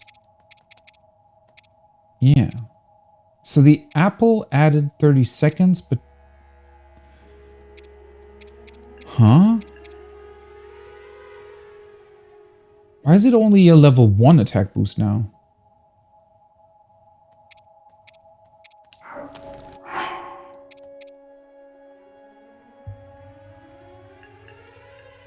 Wait, so what happens if I... That is weird. It's not that easy to pick up on what influences what here. Right, because now it's... Did I just get lucky with the double attack boost? Because now it's just longer.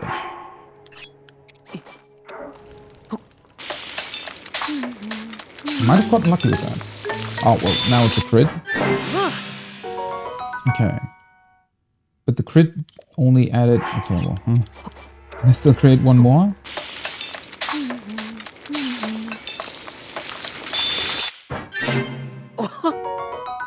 No, it's just the one. I might have gotten lucky with that then. Select for recipe. Yeah, because this only shows level 1 attack boost, right? Grants a low level attack enhancement. Yeah, I might have just not picked up on it critting or something. Although the crit that it got afterwards it just increased the number of hearts that were going to be restored.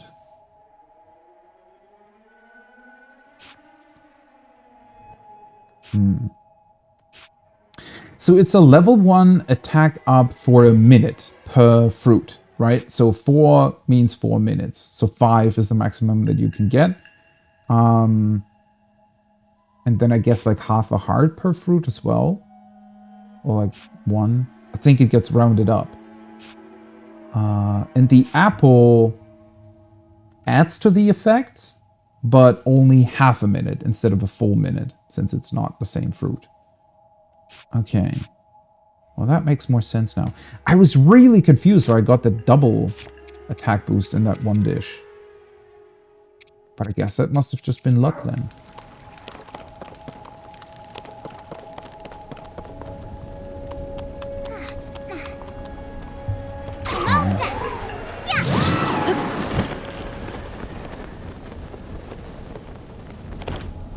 Oh, one of them is still left. Zona didn't actually get rid of all of them.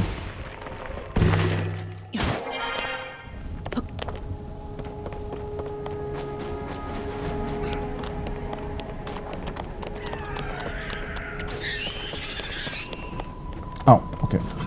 Perfect. Fight each other for a bit.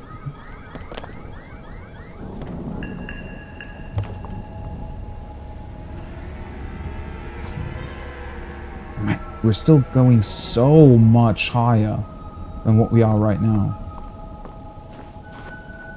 Where the hell is he flying to?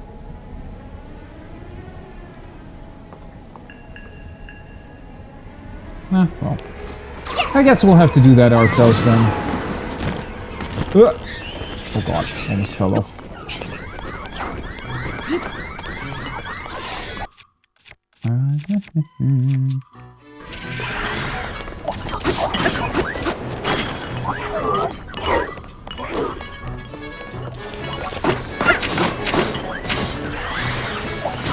What?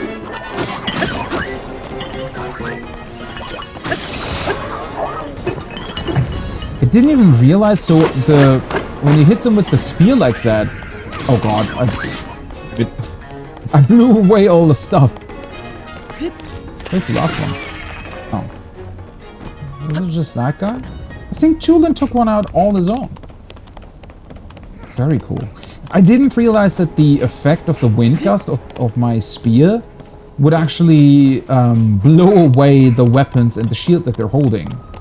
One of the Zona just lost it because of the wind gust. So it's actually very effective then. Way more than I thought anyways.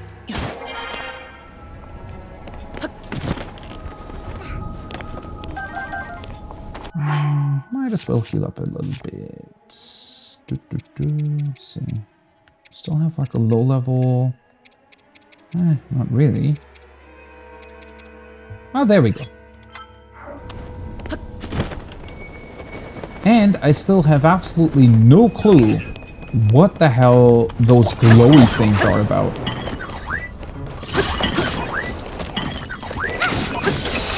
It's actually not that easy to fight them because they're constantly just blown away from me. God. Sounds more and more ominous. What the hell is that? Oh, it's just ice?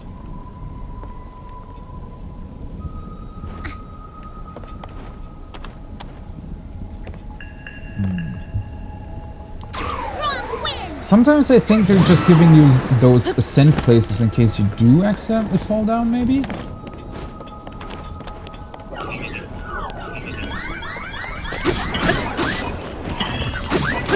Oh no! The big one has bombs!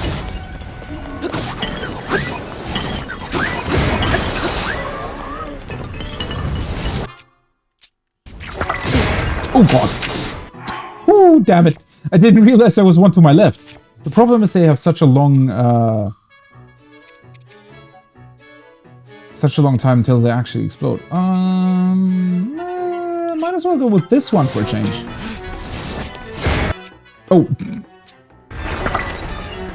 Okay, so it can accidentally blow itself up if it's not careful with the bombs.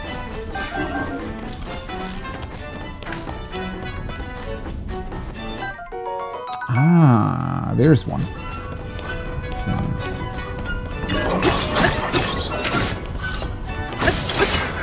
These big ones are still quite dangerous.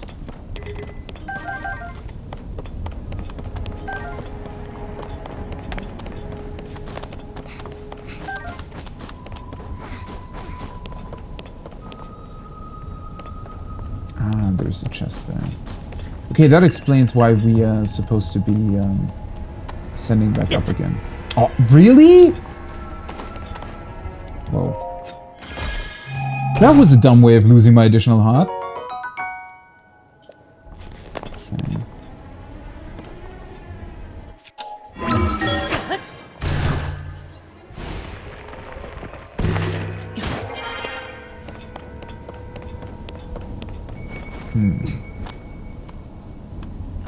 Not entirely sure why those structures exist. Oh, maybe you can just bypass the bomb dude here and attack him from behind? Yeah, that might be it. And then you can just sneakily activate all the bombs and get rid of them that way. Ah, damn it. That would have been a very cool way of dealing with them. Oh, there's more bombs here. Oh god. I think... Well, it seems like we have to use a balloon again. Right.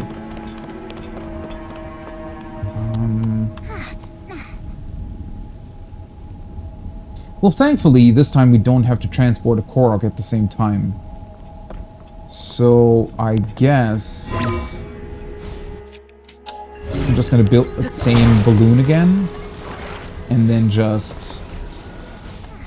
jump off before it's falling down again. There we go. Why the bombs? Oh, right.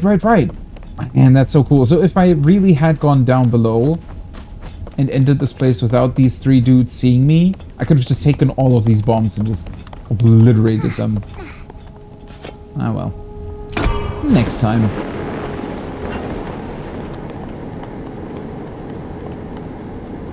How high can we get? Oh, not high enough, I don't think.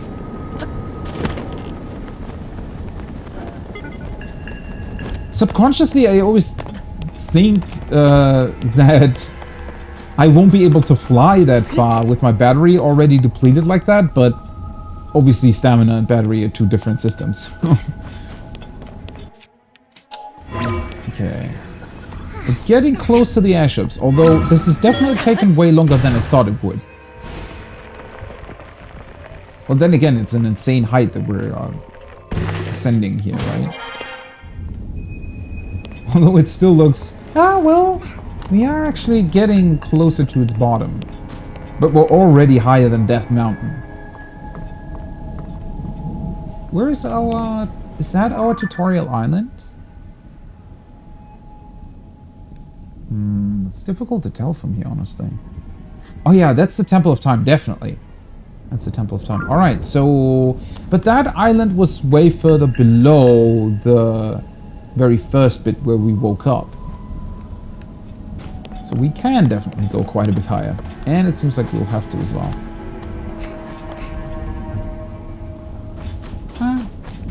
You know what? Let's climb a bit for a change. How exactly are these ships floating? I mean, yeah, they have these tiny little paddle wings.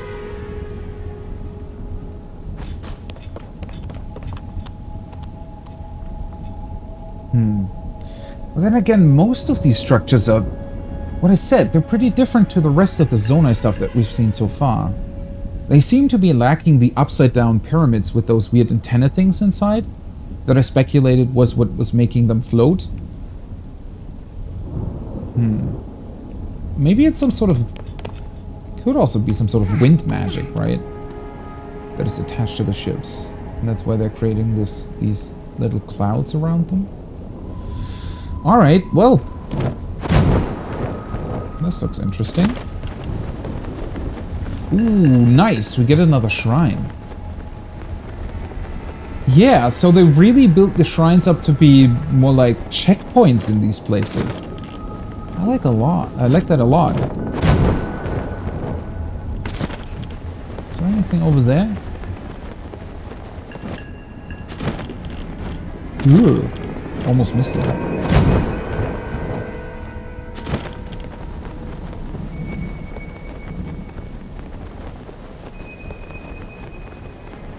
Surely I'm not gonna die hitting that ice, right? Right?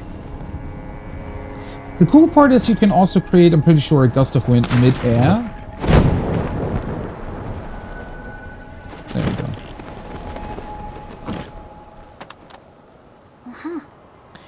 This is my first time flying this high. The air's pretty cold up here, huh? I'll be fine, but what about you, Link? Make sure you don't freeze, okay? Now you're worried about that? Don't worry. Okay, I'm looking at my temperature gauge down on the bottom right, and it does very much seem as if you need double cold resistance up here. So it's a good thing we did pick up that clothing in the city, right?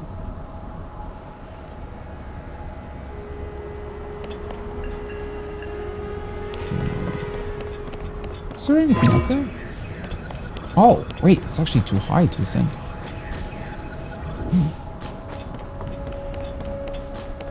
I really, really like that idea of the shrines now being these intermediate stops in here. It doesn't exactly feel like a Zelda temple yet, right? Because it's still... And I don't think it's really supposed to be. I feel like... Well, depending, right? It also doesn't feel like the Divine Beast. It still felt like sort of the initial... I don't know, structure. A bit like an airborne dungeon, maybe, but only sort of its entrance parts, maybe. Either way, the idea of using shrines, since they are teleport locations, as a bit of a checkpoint between all of this, is pretty cool. Adds yet another layer to them that they just didn't have before.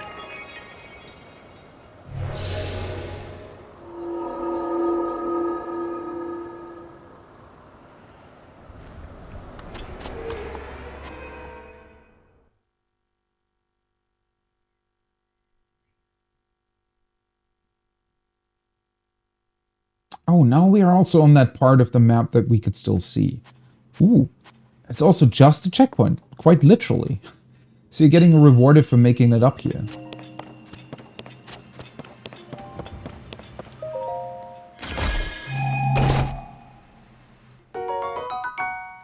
Nice.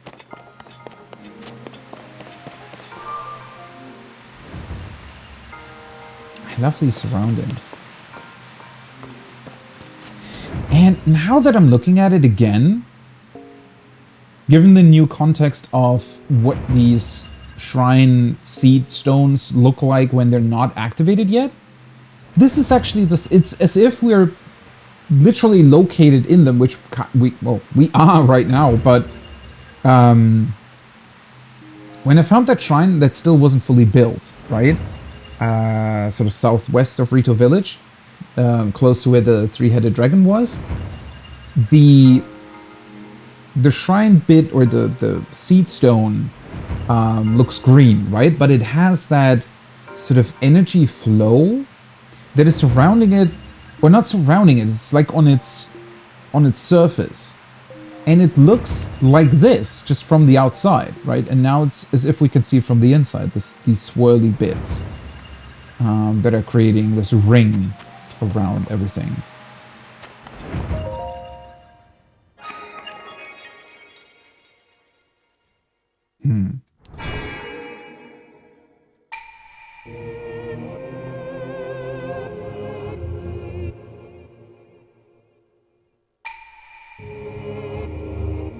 Considering what these shrines are, and that they're really, like, quite literally helping us get stronger and learn things. Well, one big question that certainly, well, I guess, probably, hopefully, maybe, will be answered throughout the story of this game is how exactly time flows now. Because if Zelda went back in time, did we create some sort of loop? Did the Zonai maybe develop all these structures and the possibility for these shrines existing only because they knew from Princess Zelda that the Demon King would rise again? And they wanted to have a backup? Or did these things before? And I don't know. They were created because before Zelda went back in time, they already had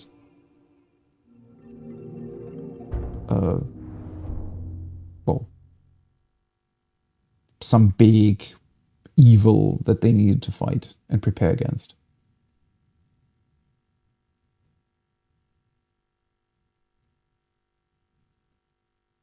The humming in the background, yeah. They have such a cool soundscape. Well, everything has, really.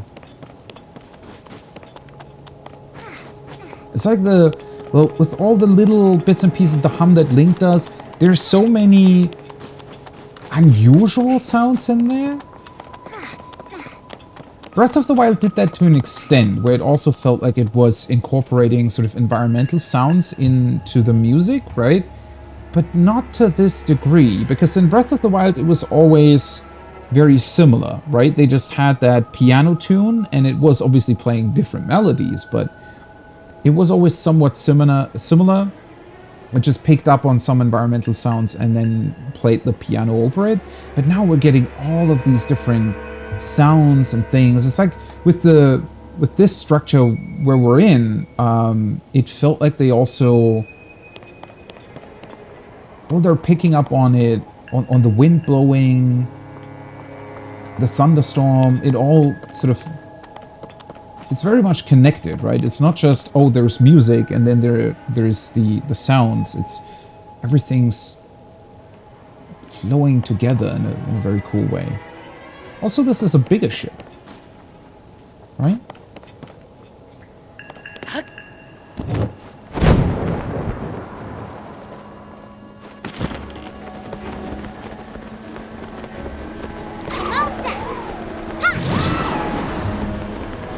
That's so cool. That you can do that mid-air. And another layer on the music. Every single time we get further up.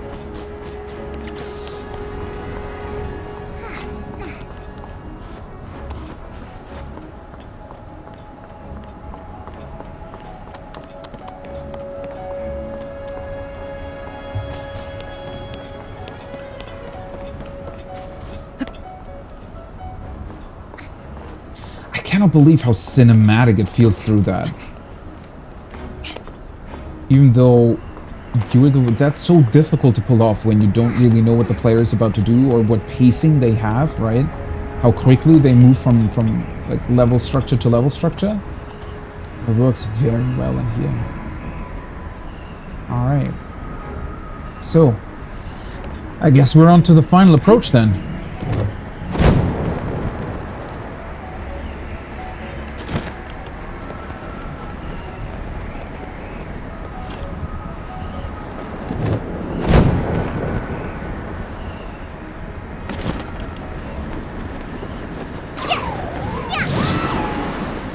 That's very far away still. And then again, we have a couple of things to land on.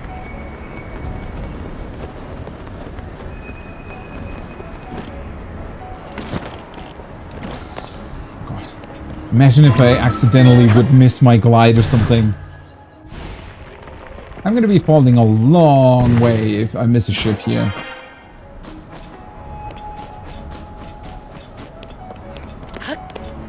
Which would be possible, right? That's another one of those cool little things. I mean, that's why they're giving us the checkpoints with the shrines. But I'm pretty sure if I wanted to, I could just fall down, right? It's not like what you would get in another level, or for that matter, like it was in Breath of the Wild in that mini game where we were approaching the Divine Beast, where if you fall, it would reset you, right? Because this is still very much part of that same world where you can just, if you want to, fall down and glide to wherever you want to go.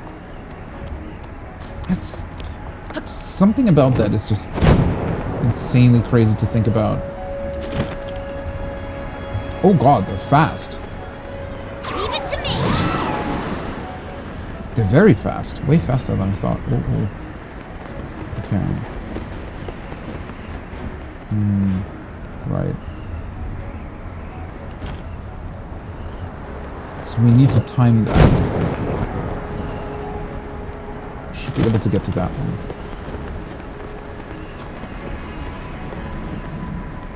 This feels kind of insane.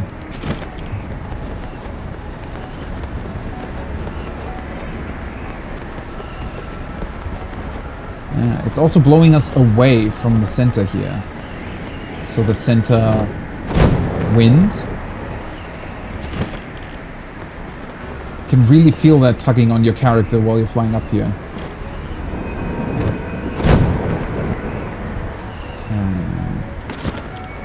It's another solid structure. Can we make... There's all kinds of little bits and pieces still in the air here.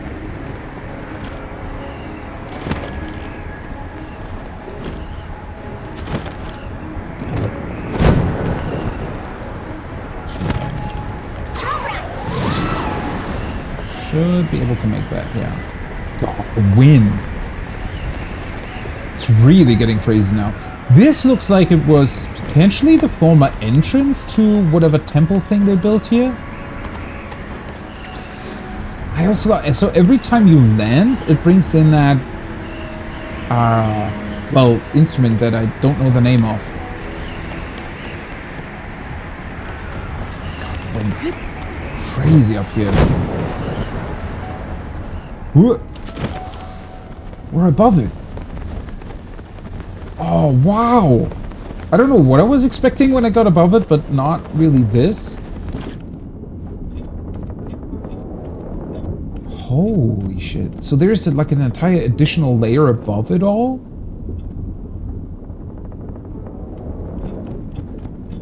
I love the sounds of the boat. Breathe quiet.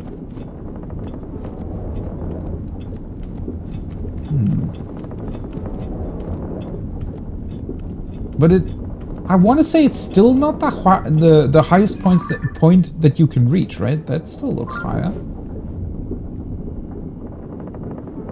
That's insane. Okay, so we're definitely above the clouds, or, well, sort of in the cloud layer.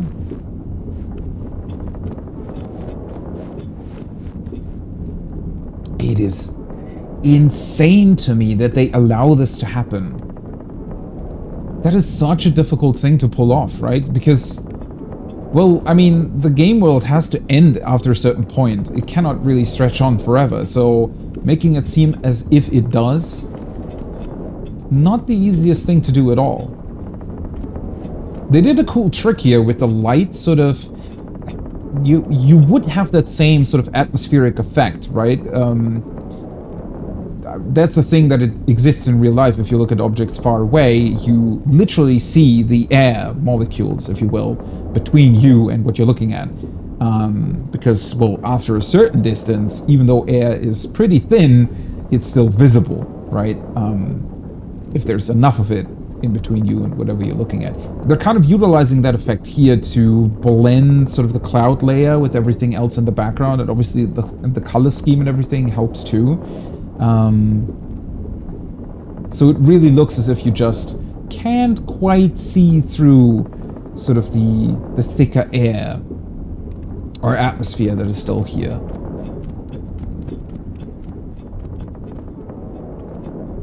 All right. Guess we are where we're supposed to be. Let's do this. Holy shit. Don't say anything high. Now we're about even, I think, with the point where we started the game in. There we go.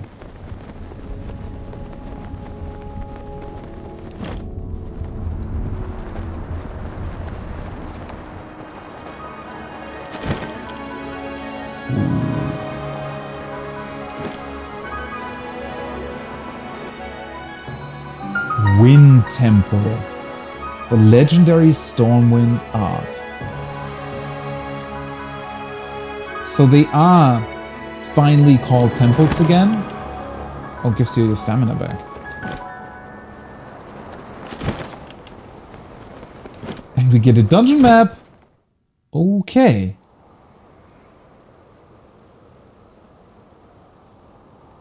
Well, well, well. Wow. So this is what was waiting for us in that huge cloud. This is the Stormwind Ark from the kid's song. Huh? Okay, Zelda, can you please just, you know, wait for like 10 seconds so that we can talk to you?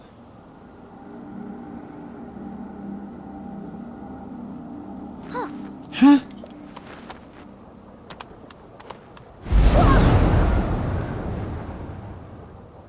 And she's gone again. What the? This proves it, Link. The blizzard that's been pounding Rito Village is coming from there. Oh, yeah. Didn't I see someone here a minute ago? Just got distracted by the blizzard completely. Weird. I could swear they were just here. I'm a strong, independent woman. I wait for nobody. Well, and I'm all for that, but it doesn't exactly help us. Okay. I wonder what's been going wrong here that it creates this blizzard. Oh, you know what it could be? This thing must have been even higher up in the sky in the past, right? I mean, it seems like all the sky islands and things, they just sort of descended for some reason. So maybe this thing was designed to be way higher up, and if it created the wind up there, it would create like a soft, you know, gentle breeze on the ground. But since it's now way further, like way lower than that, it's suddenly creating, well, too much wind.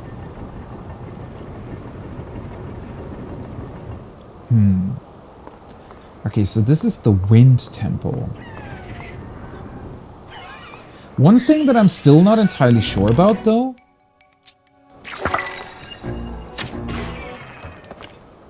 is, I don't know, part of this still definitely reminds me of, oh boy, of the Divine Beast, right?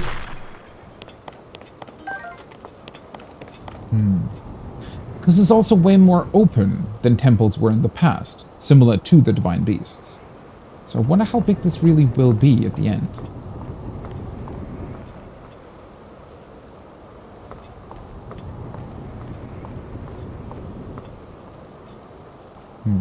Well, let's take a look at the map. Okay. The map does seem to pick up what older Zelda maps typically did, which is, give you floors. Although it seems like we don't have to collect the map. We just have it. I don't know if that has some sort of implication. Like the Pura pad still containing information about this place for some reason after all these years. Or maybe it can just scan the environment and create a map through that very effectively, like the Taos do.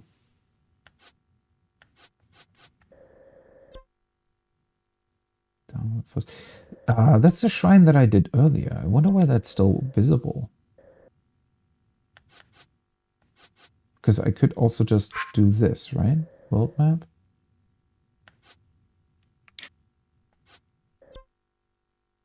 Yeah.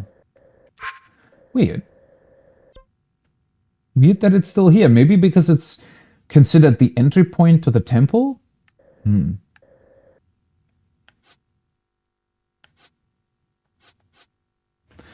Well, now I'm really intrigued what this place is going to be. I don't even know where to start. It just drops you off into this giant construct thing. Okay, these can be moved, right? Oh, right. Or not. Oh no, never mind. These need to be moved down to activate all the cogwheels.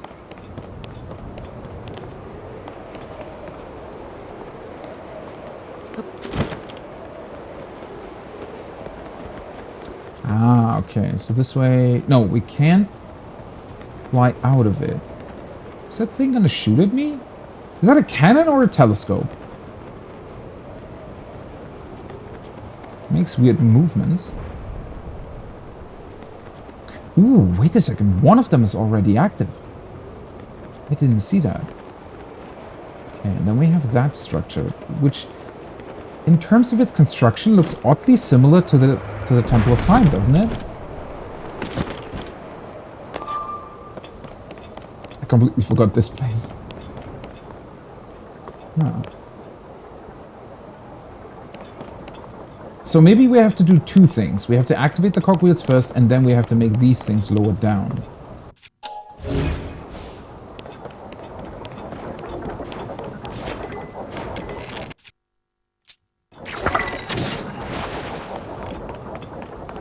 I haven't noticed just quite how giant that explosion is.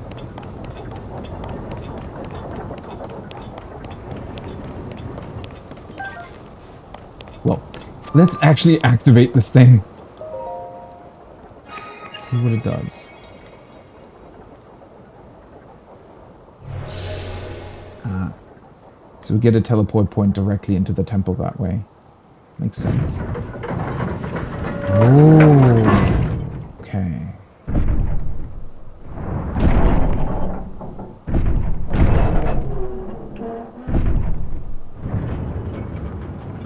Aha. So it is malfunctioning. Looks like it's shut tight, but the source of the blizzard has gotta be right under that hatch. Isn't there some way we can get it open? Well, I'm sure there is. That sound, there it is again. Brave fledgling. There are still 5 locks securing the hatch on the deck. Use your power to release all 5 locks, and the hatch should open. Well, I mean, that was very obvious. Heed my words. Okay, I heard it for sure this time. He was calling out to me loud and clear. The source of the blizzard messing up the village has got to be under this hatch. That voice was right. It'll open once we find a way to release all 5 locks. We're so close. Come on, Link. Let's go figure out how to open those locks. Okay, so far this does seem to be very, very similar to the Divine Beasts, right? With the thing even pointing us at it. That is something that the previously temples didn't really have, right? I mean, they were still pointing you in the right direction, but not exactly. Like, suddenly we do get map points. Bit of a weird choice, but maybe it makes sense. Really added to the dungeon design.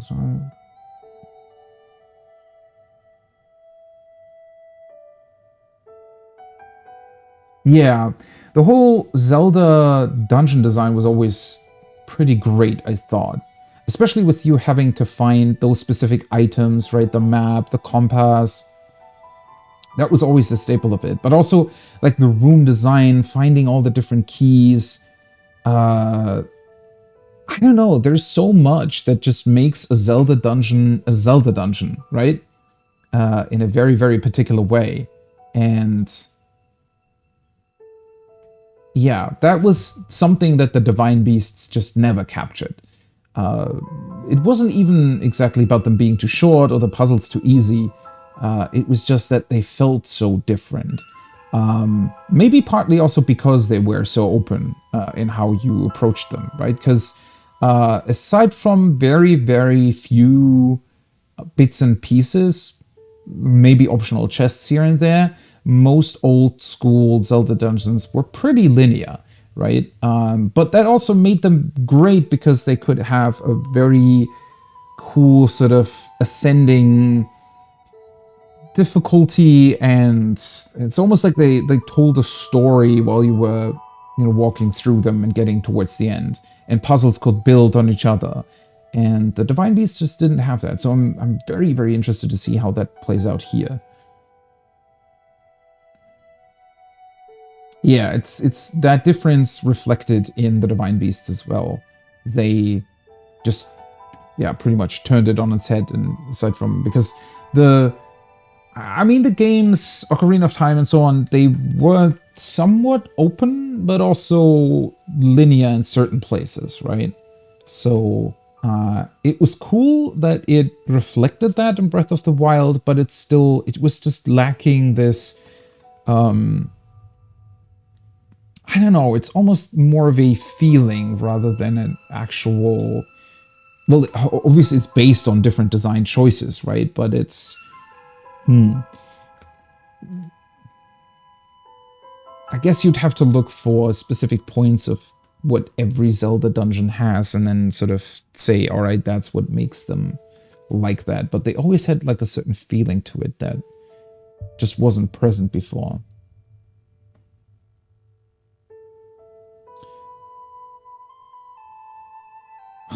But now they're scared to make a linear game? Yeah. I wish both could coexist though, right? Maybe even like a spin-off story. Would be cool to have, for example, a linear, more story-based game maybe that, not that this isn't story-based, but, well, it's still very much about its open world and what you can do with your powers and whatnot. Have a more story or linear focus game with Zelda as the main character. You play as her for a change, and then Link can still stay in his... I don't know, would be cool. But then again, it would be difficult to, considering how long it took to get this game out. Making multiple games, I don't know if they would be capable of that, right? Or I guess another studio would have to do it.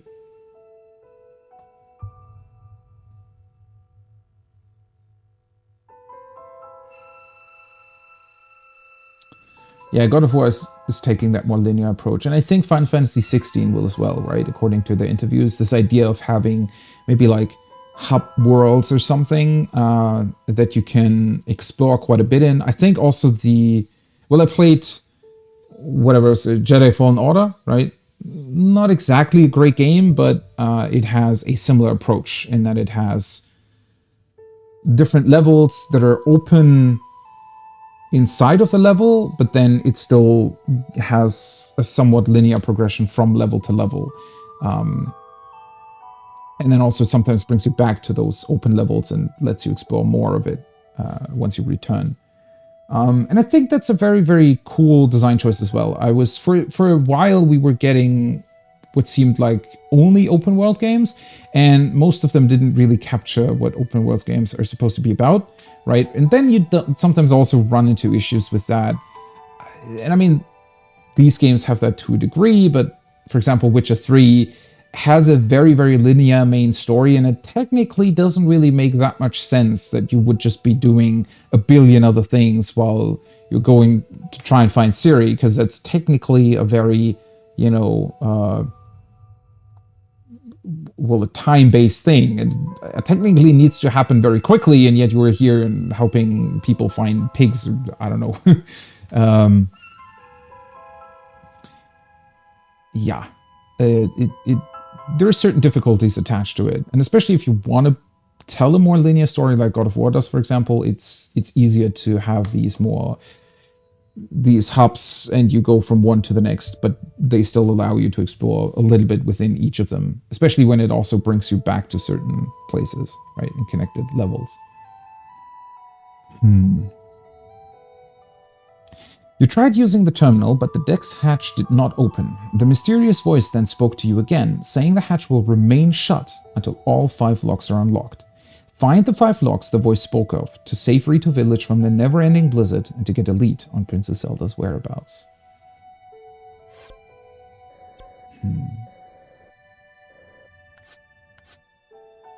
Funnily enough, it looks like it doesn't exactly tell you where like what level the points are on, although you can kind of see it, right? It looks like there's some sort of switch. Yeah.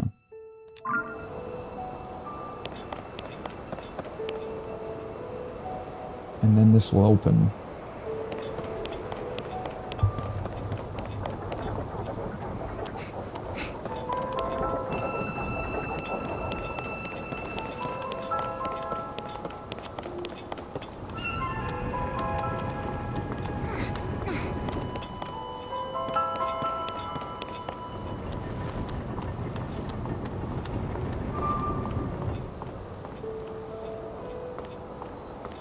What I really like about this is that it definitely makes it seem as if it's a structure that makes sense in that it was designed for a specific purpose that we heard about, right, with creating winds. And it seems to be capable of doing so, but also seems to malfunction a little bit.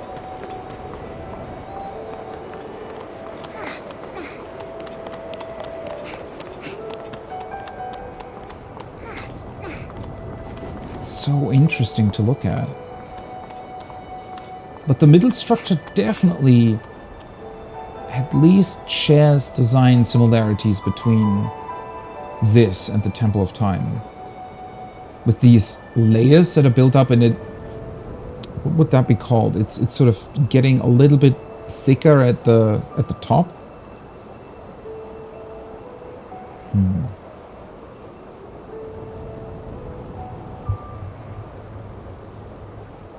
Yeah, the physics engine in this game, considering how much it has to handle, is pretty crazy, honestly. Because it also has to interact with all the objects that you create, right? And then you can put a billion different things together, and it even has stuff like if you put a lot of locks together and glue them together, it even has a bounce to it, right? So it's sort of taking into account how many were put together and how they would interact with the glue that is stuck between them.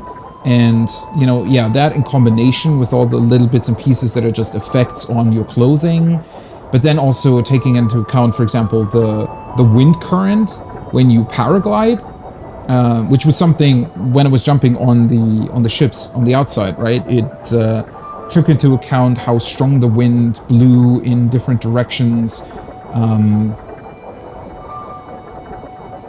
It is pretty crazy how well they were able to pull this off, in all honesty.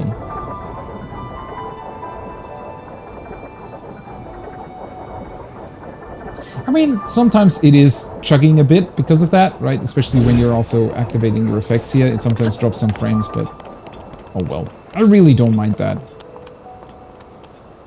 So far, there hasn't really been a single instance of me discovering anything that would detract from the enjoyment you have while playing it because of the performance or anything. I know that people have said that they, you know, just wish that it was on a more powerful system so that we could get more. Like they would have been capable to put in even more, right, with more processing power or something. But I don't know if that's really the case. I felt like in the past, every time it looks as if they just have almost too much processing power available. It seems as if they're focusing too much on that and not really on, you know, gameplay or gameplay feel. Whereas here it truly feels as if they just had a limited power available and said, okay, how can we generate the most fun out of, well, the processing power that we had available.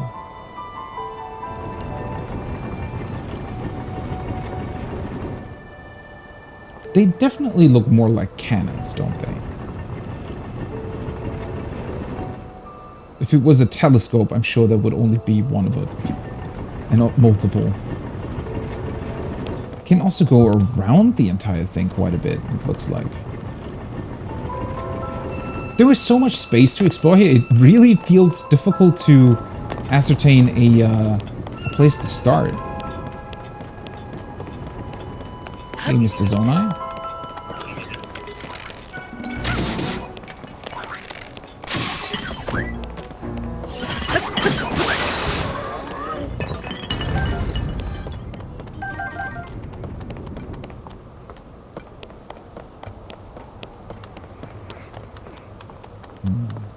This triangle design is interesting. As if it picks up on the Triforce, but then again, they're all over the place. Might not necessarily be connected. This is a very giant structure, though.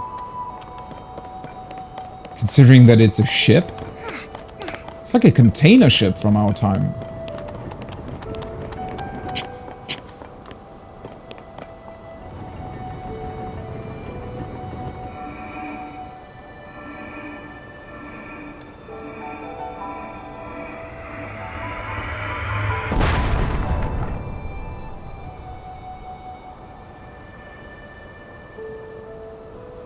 Did it bounce back from the wind? What? Is it trying to shoot at me? I feel like, huh? For a second there, I thought it was maybe seeing something on the outside. So, I guess we got lucky that we approached it from above. Can I hit you? Maybe.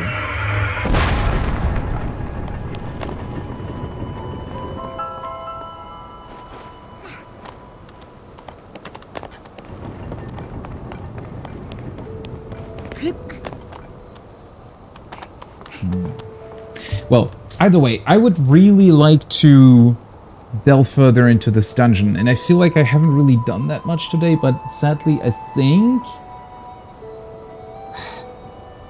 yeah, I think I'm gonna end it here for now. The problem is I still have a bunch of stuff left to do, and I don't know if I would be capable of doing that if I continue playing right now. Also, I definitely have a lot more time tomorrow. Because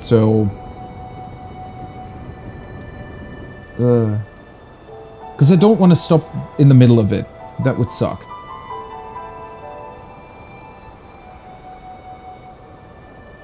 I want to do this, like, in one piece. Depending on how long it's going to be. I don't even know. It's been so long. If this is a proper temple, it definitely seems way more intricate. Just from sort of a surface level looking at it than the Divine Beasts would have been. So, wonder how long it's going to take. I love that. I just saw that the Rito's like design is reflected in that pillar back there. But yeah, I think I'm going to keep it here for now. It's a bit of a shorter stream today, but I think it works out better for me in the end, and that's going to allow me to totally focus on Zelda tomorrow without having to worry about other stuff. And yeah. Yeah, thanks to you for being here, as always. It's just a ton of fun chatting about this game. It's so lovely to see all these little bits and pieces and details, and how well this game is picking up on so much stuff that the previous games did. And integrating it, at least so far, integrating it very, very well into the structure of Breath of the Wild. Almost like a fusion, if you will, like the fusibility between what Breath of the Wild was, but then adding in or adding on top of it a lot of the more old school Zelda ideas from the more linear 3D games. So I'm looking forward to see what this structure will hold, what it's going to be about. And if we get a boss, so far it seems as if we are only meant to reactivate it, or rather repair it to the point where it's not creating a blizzard anymore.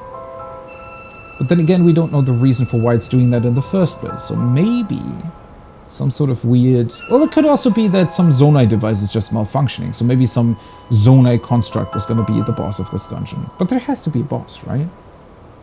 I wonder. Well, either way, that's going to be it for now. I hope you have a good rest of your Sunday too. Morning, day, or evening, wherever you are. And normal start time tomorrow. And then hopefully I just have a lot of time to be delving into this dungeon. And then also a lot of time to, after it, figure out what these phenomena are, why they exist, and how it all relates back to Zelda and what we're about to be doing against the Demon King. Possibly, hopefully. Well, either way, until then, have a good one. Bye-bye!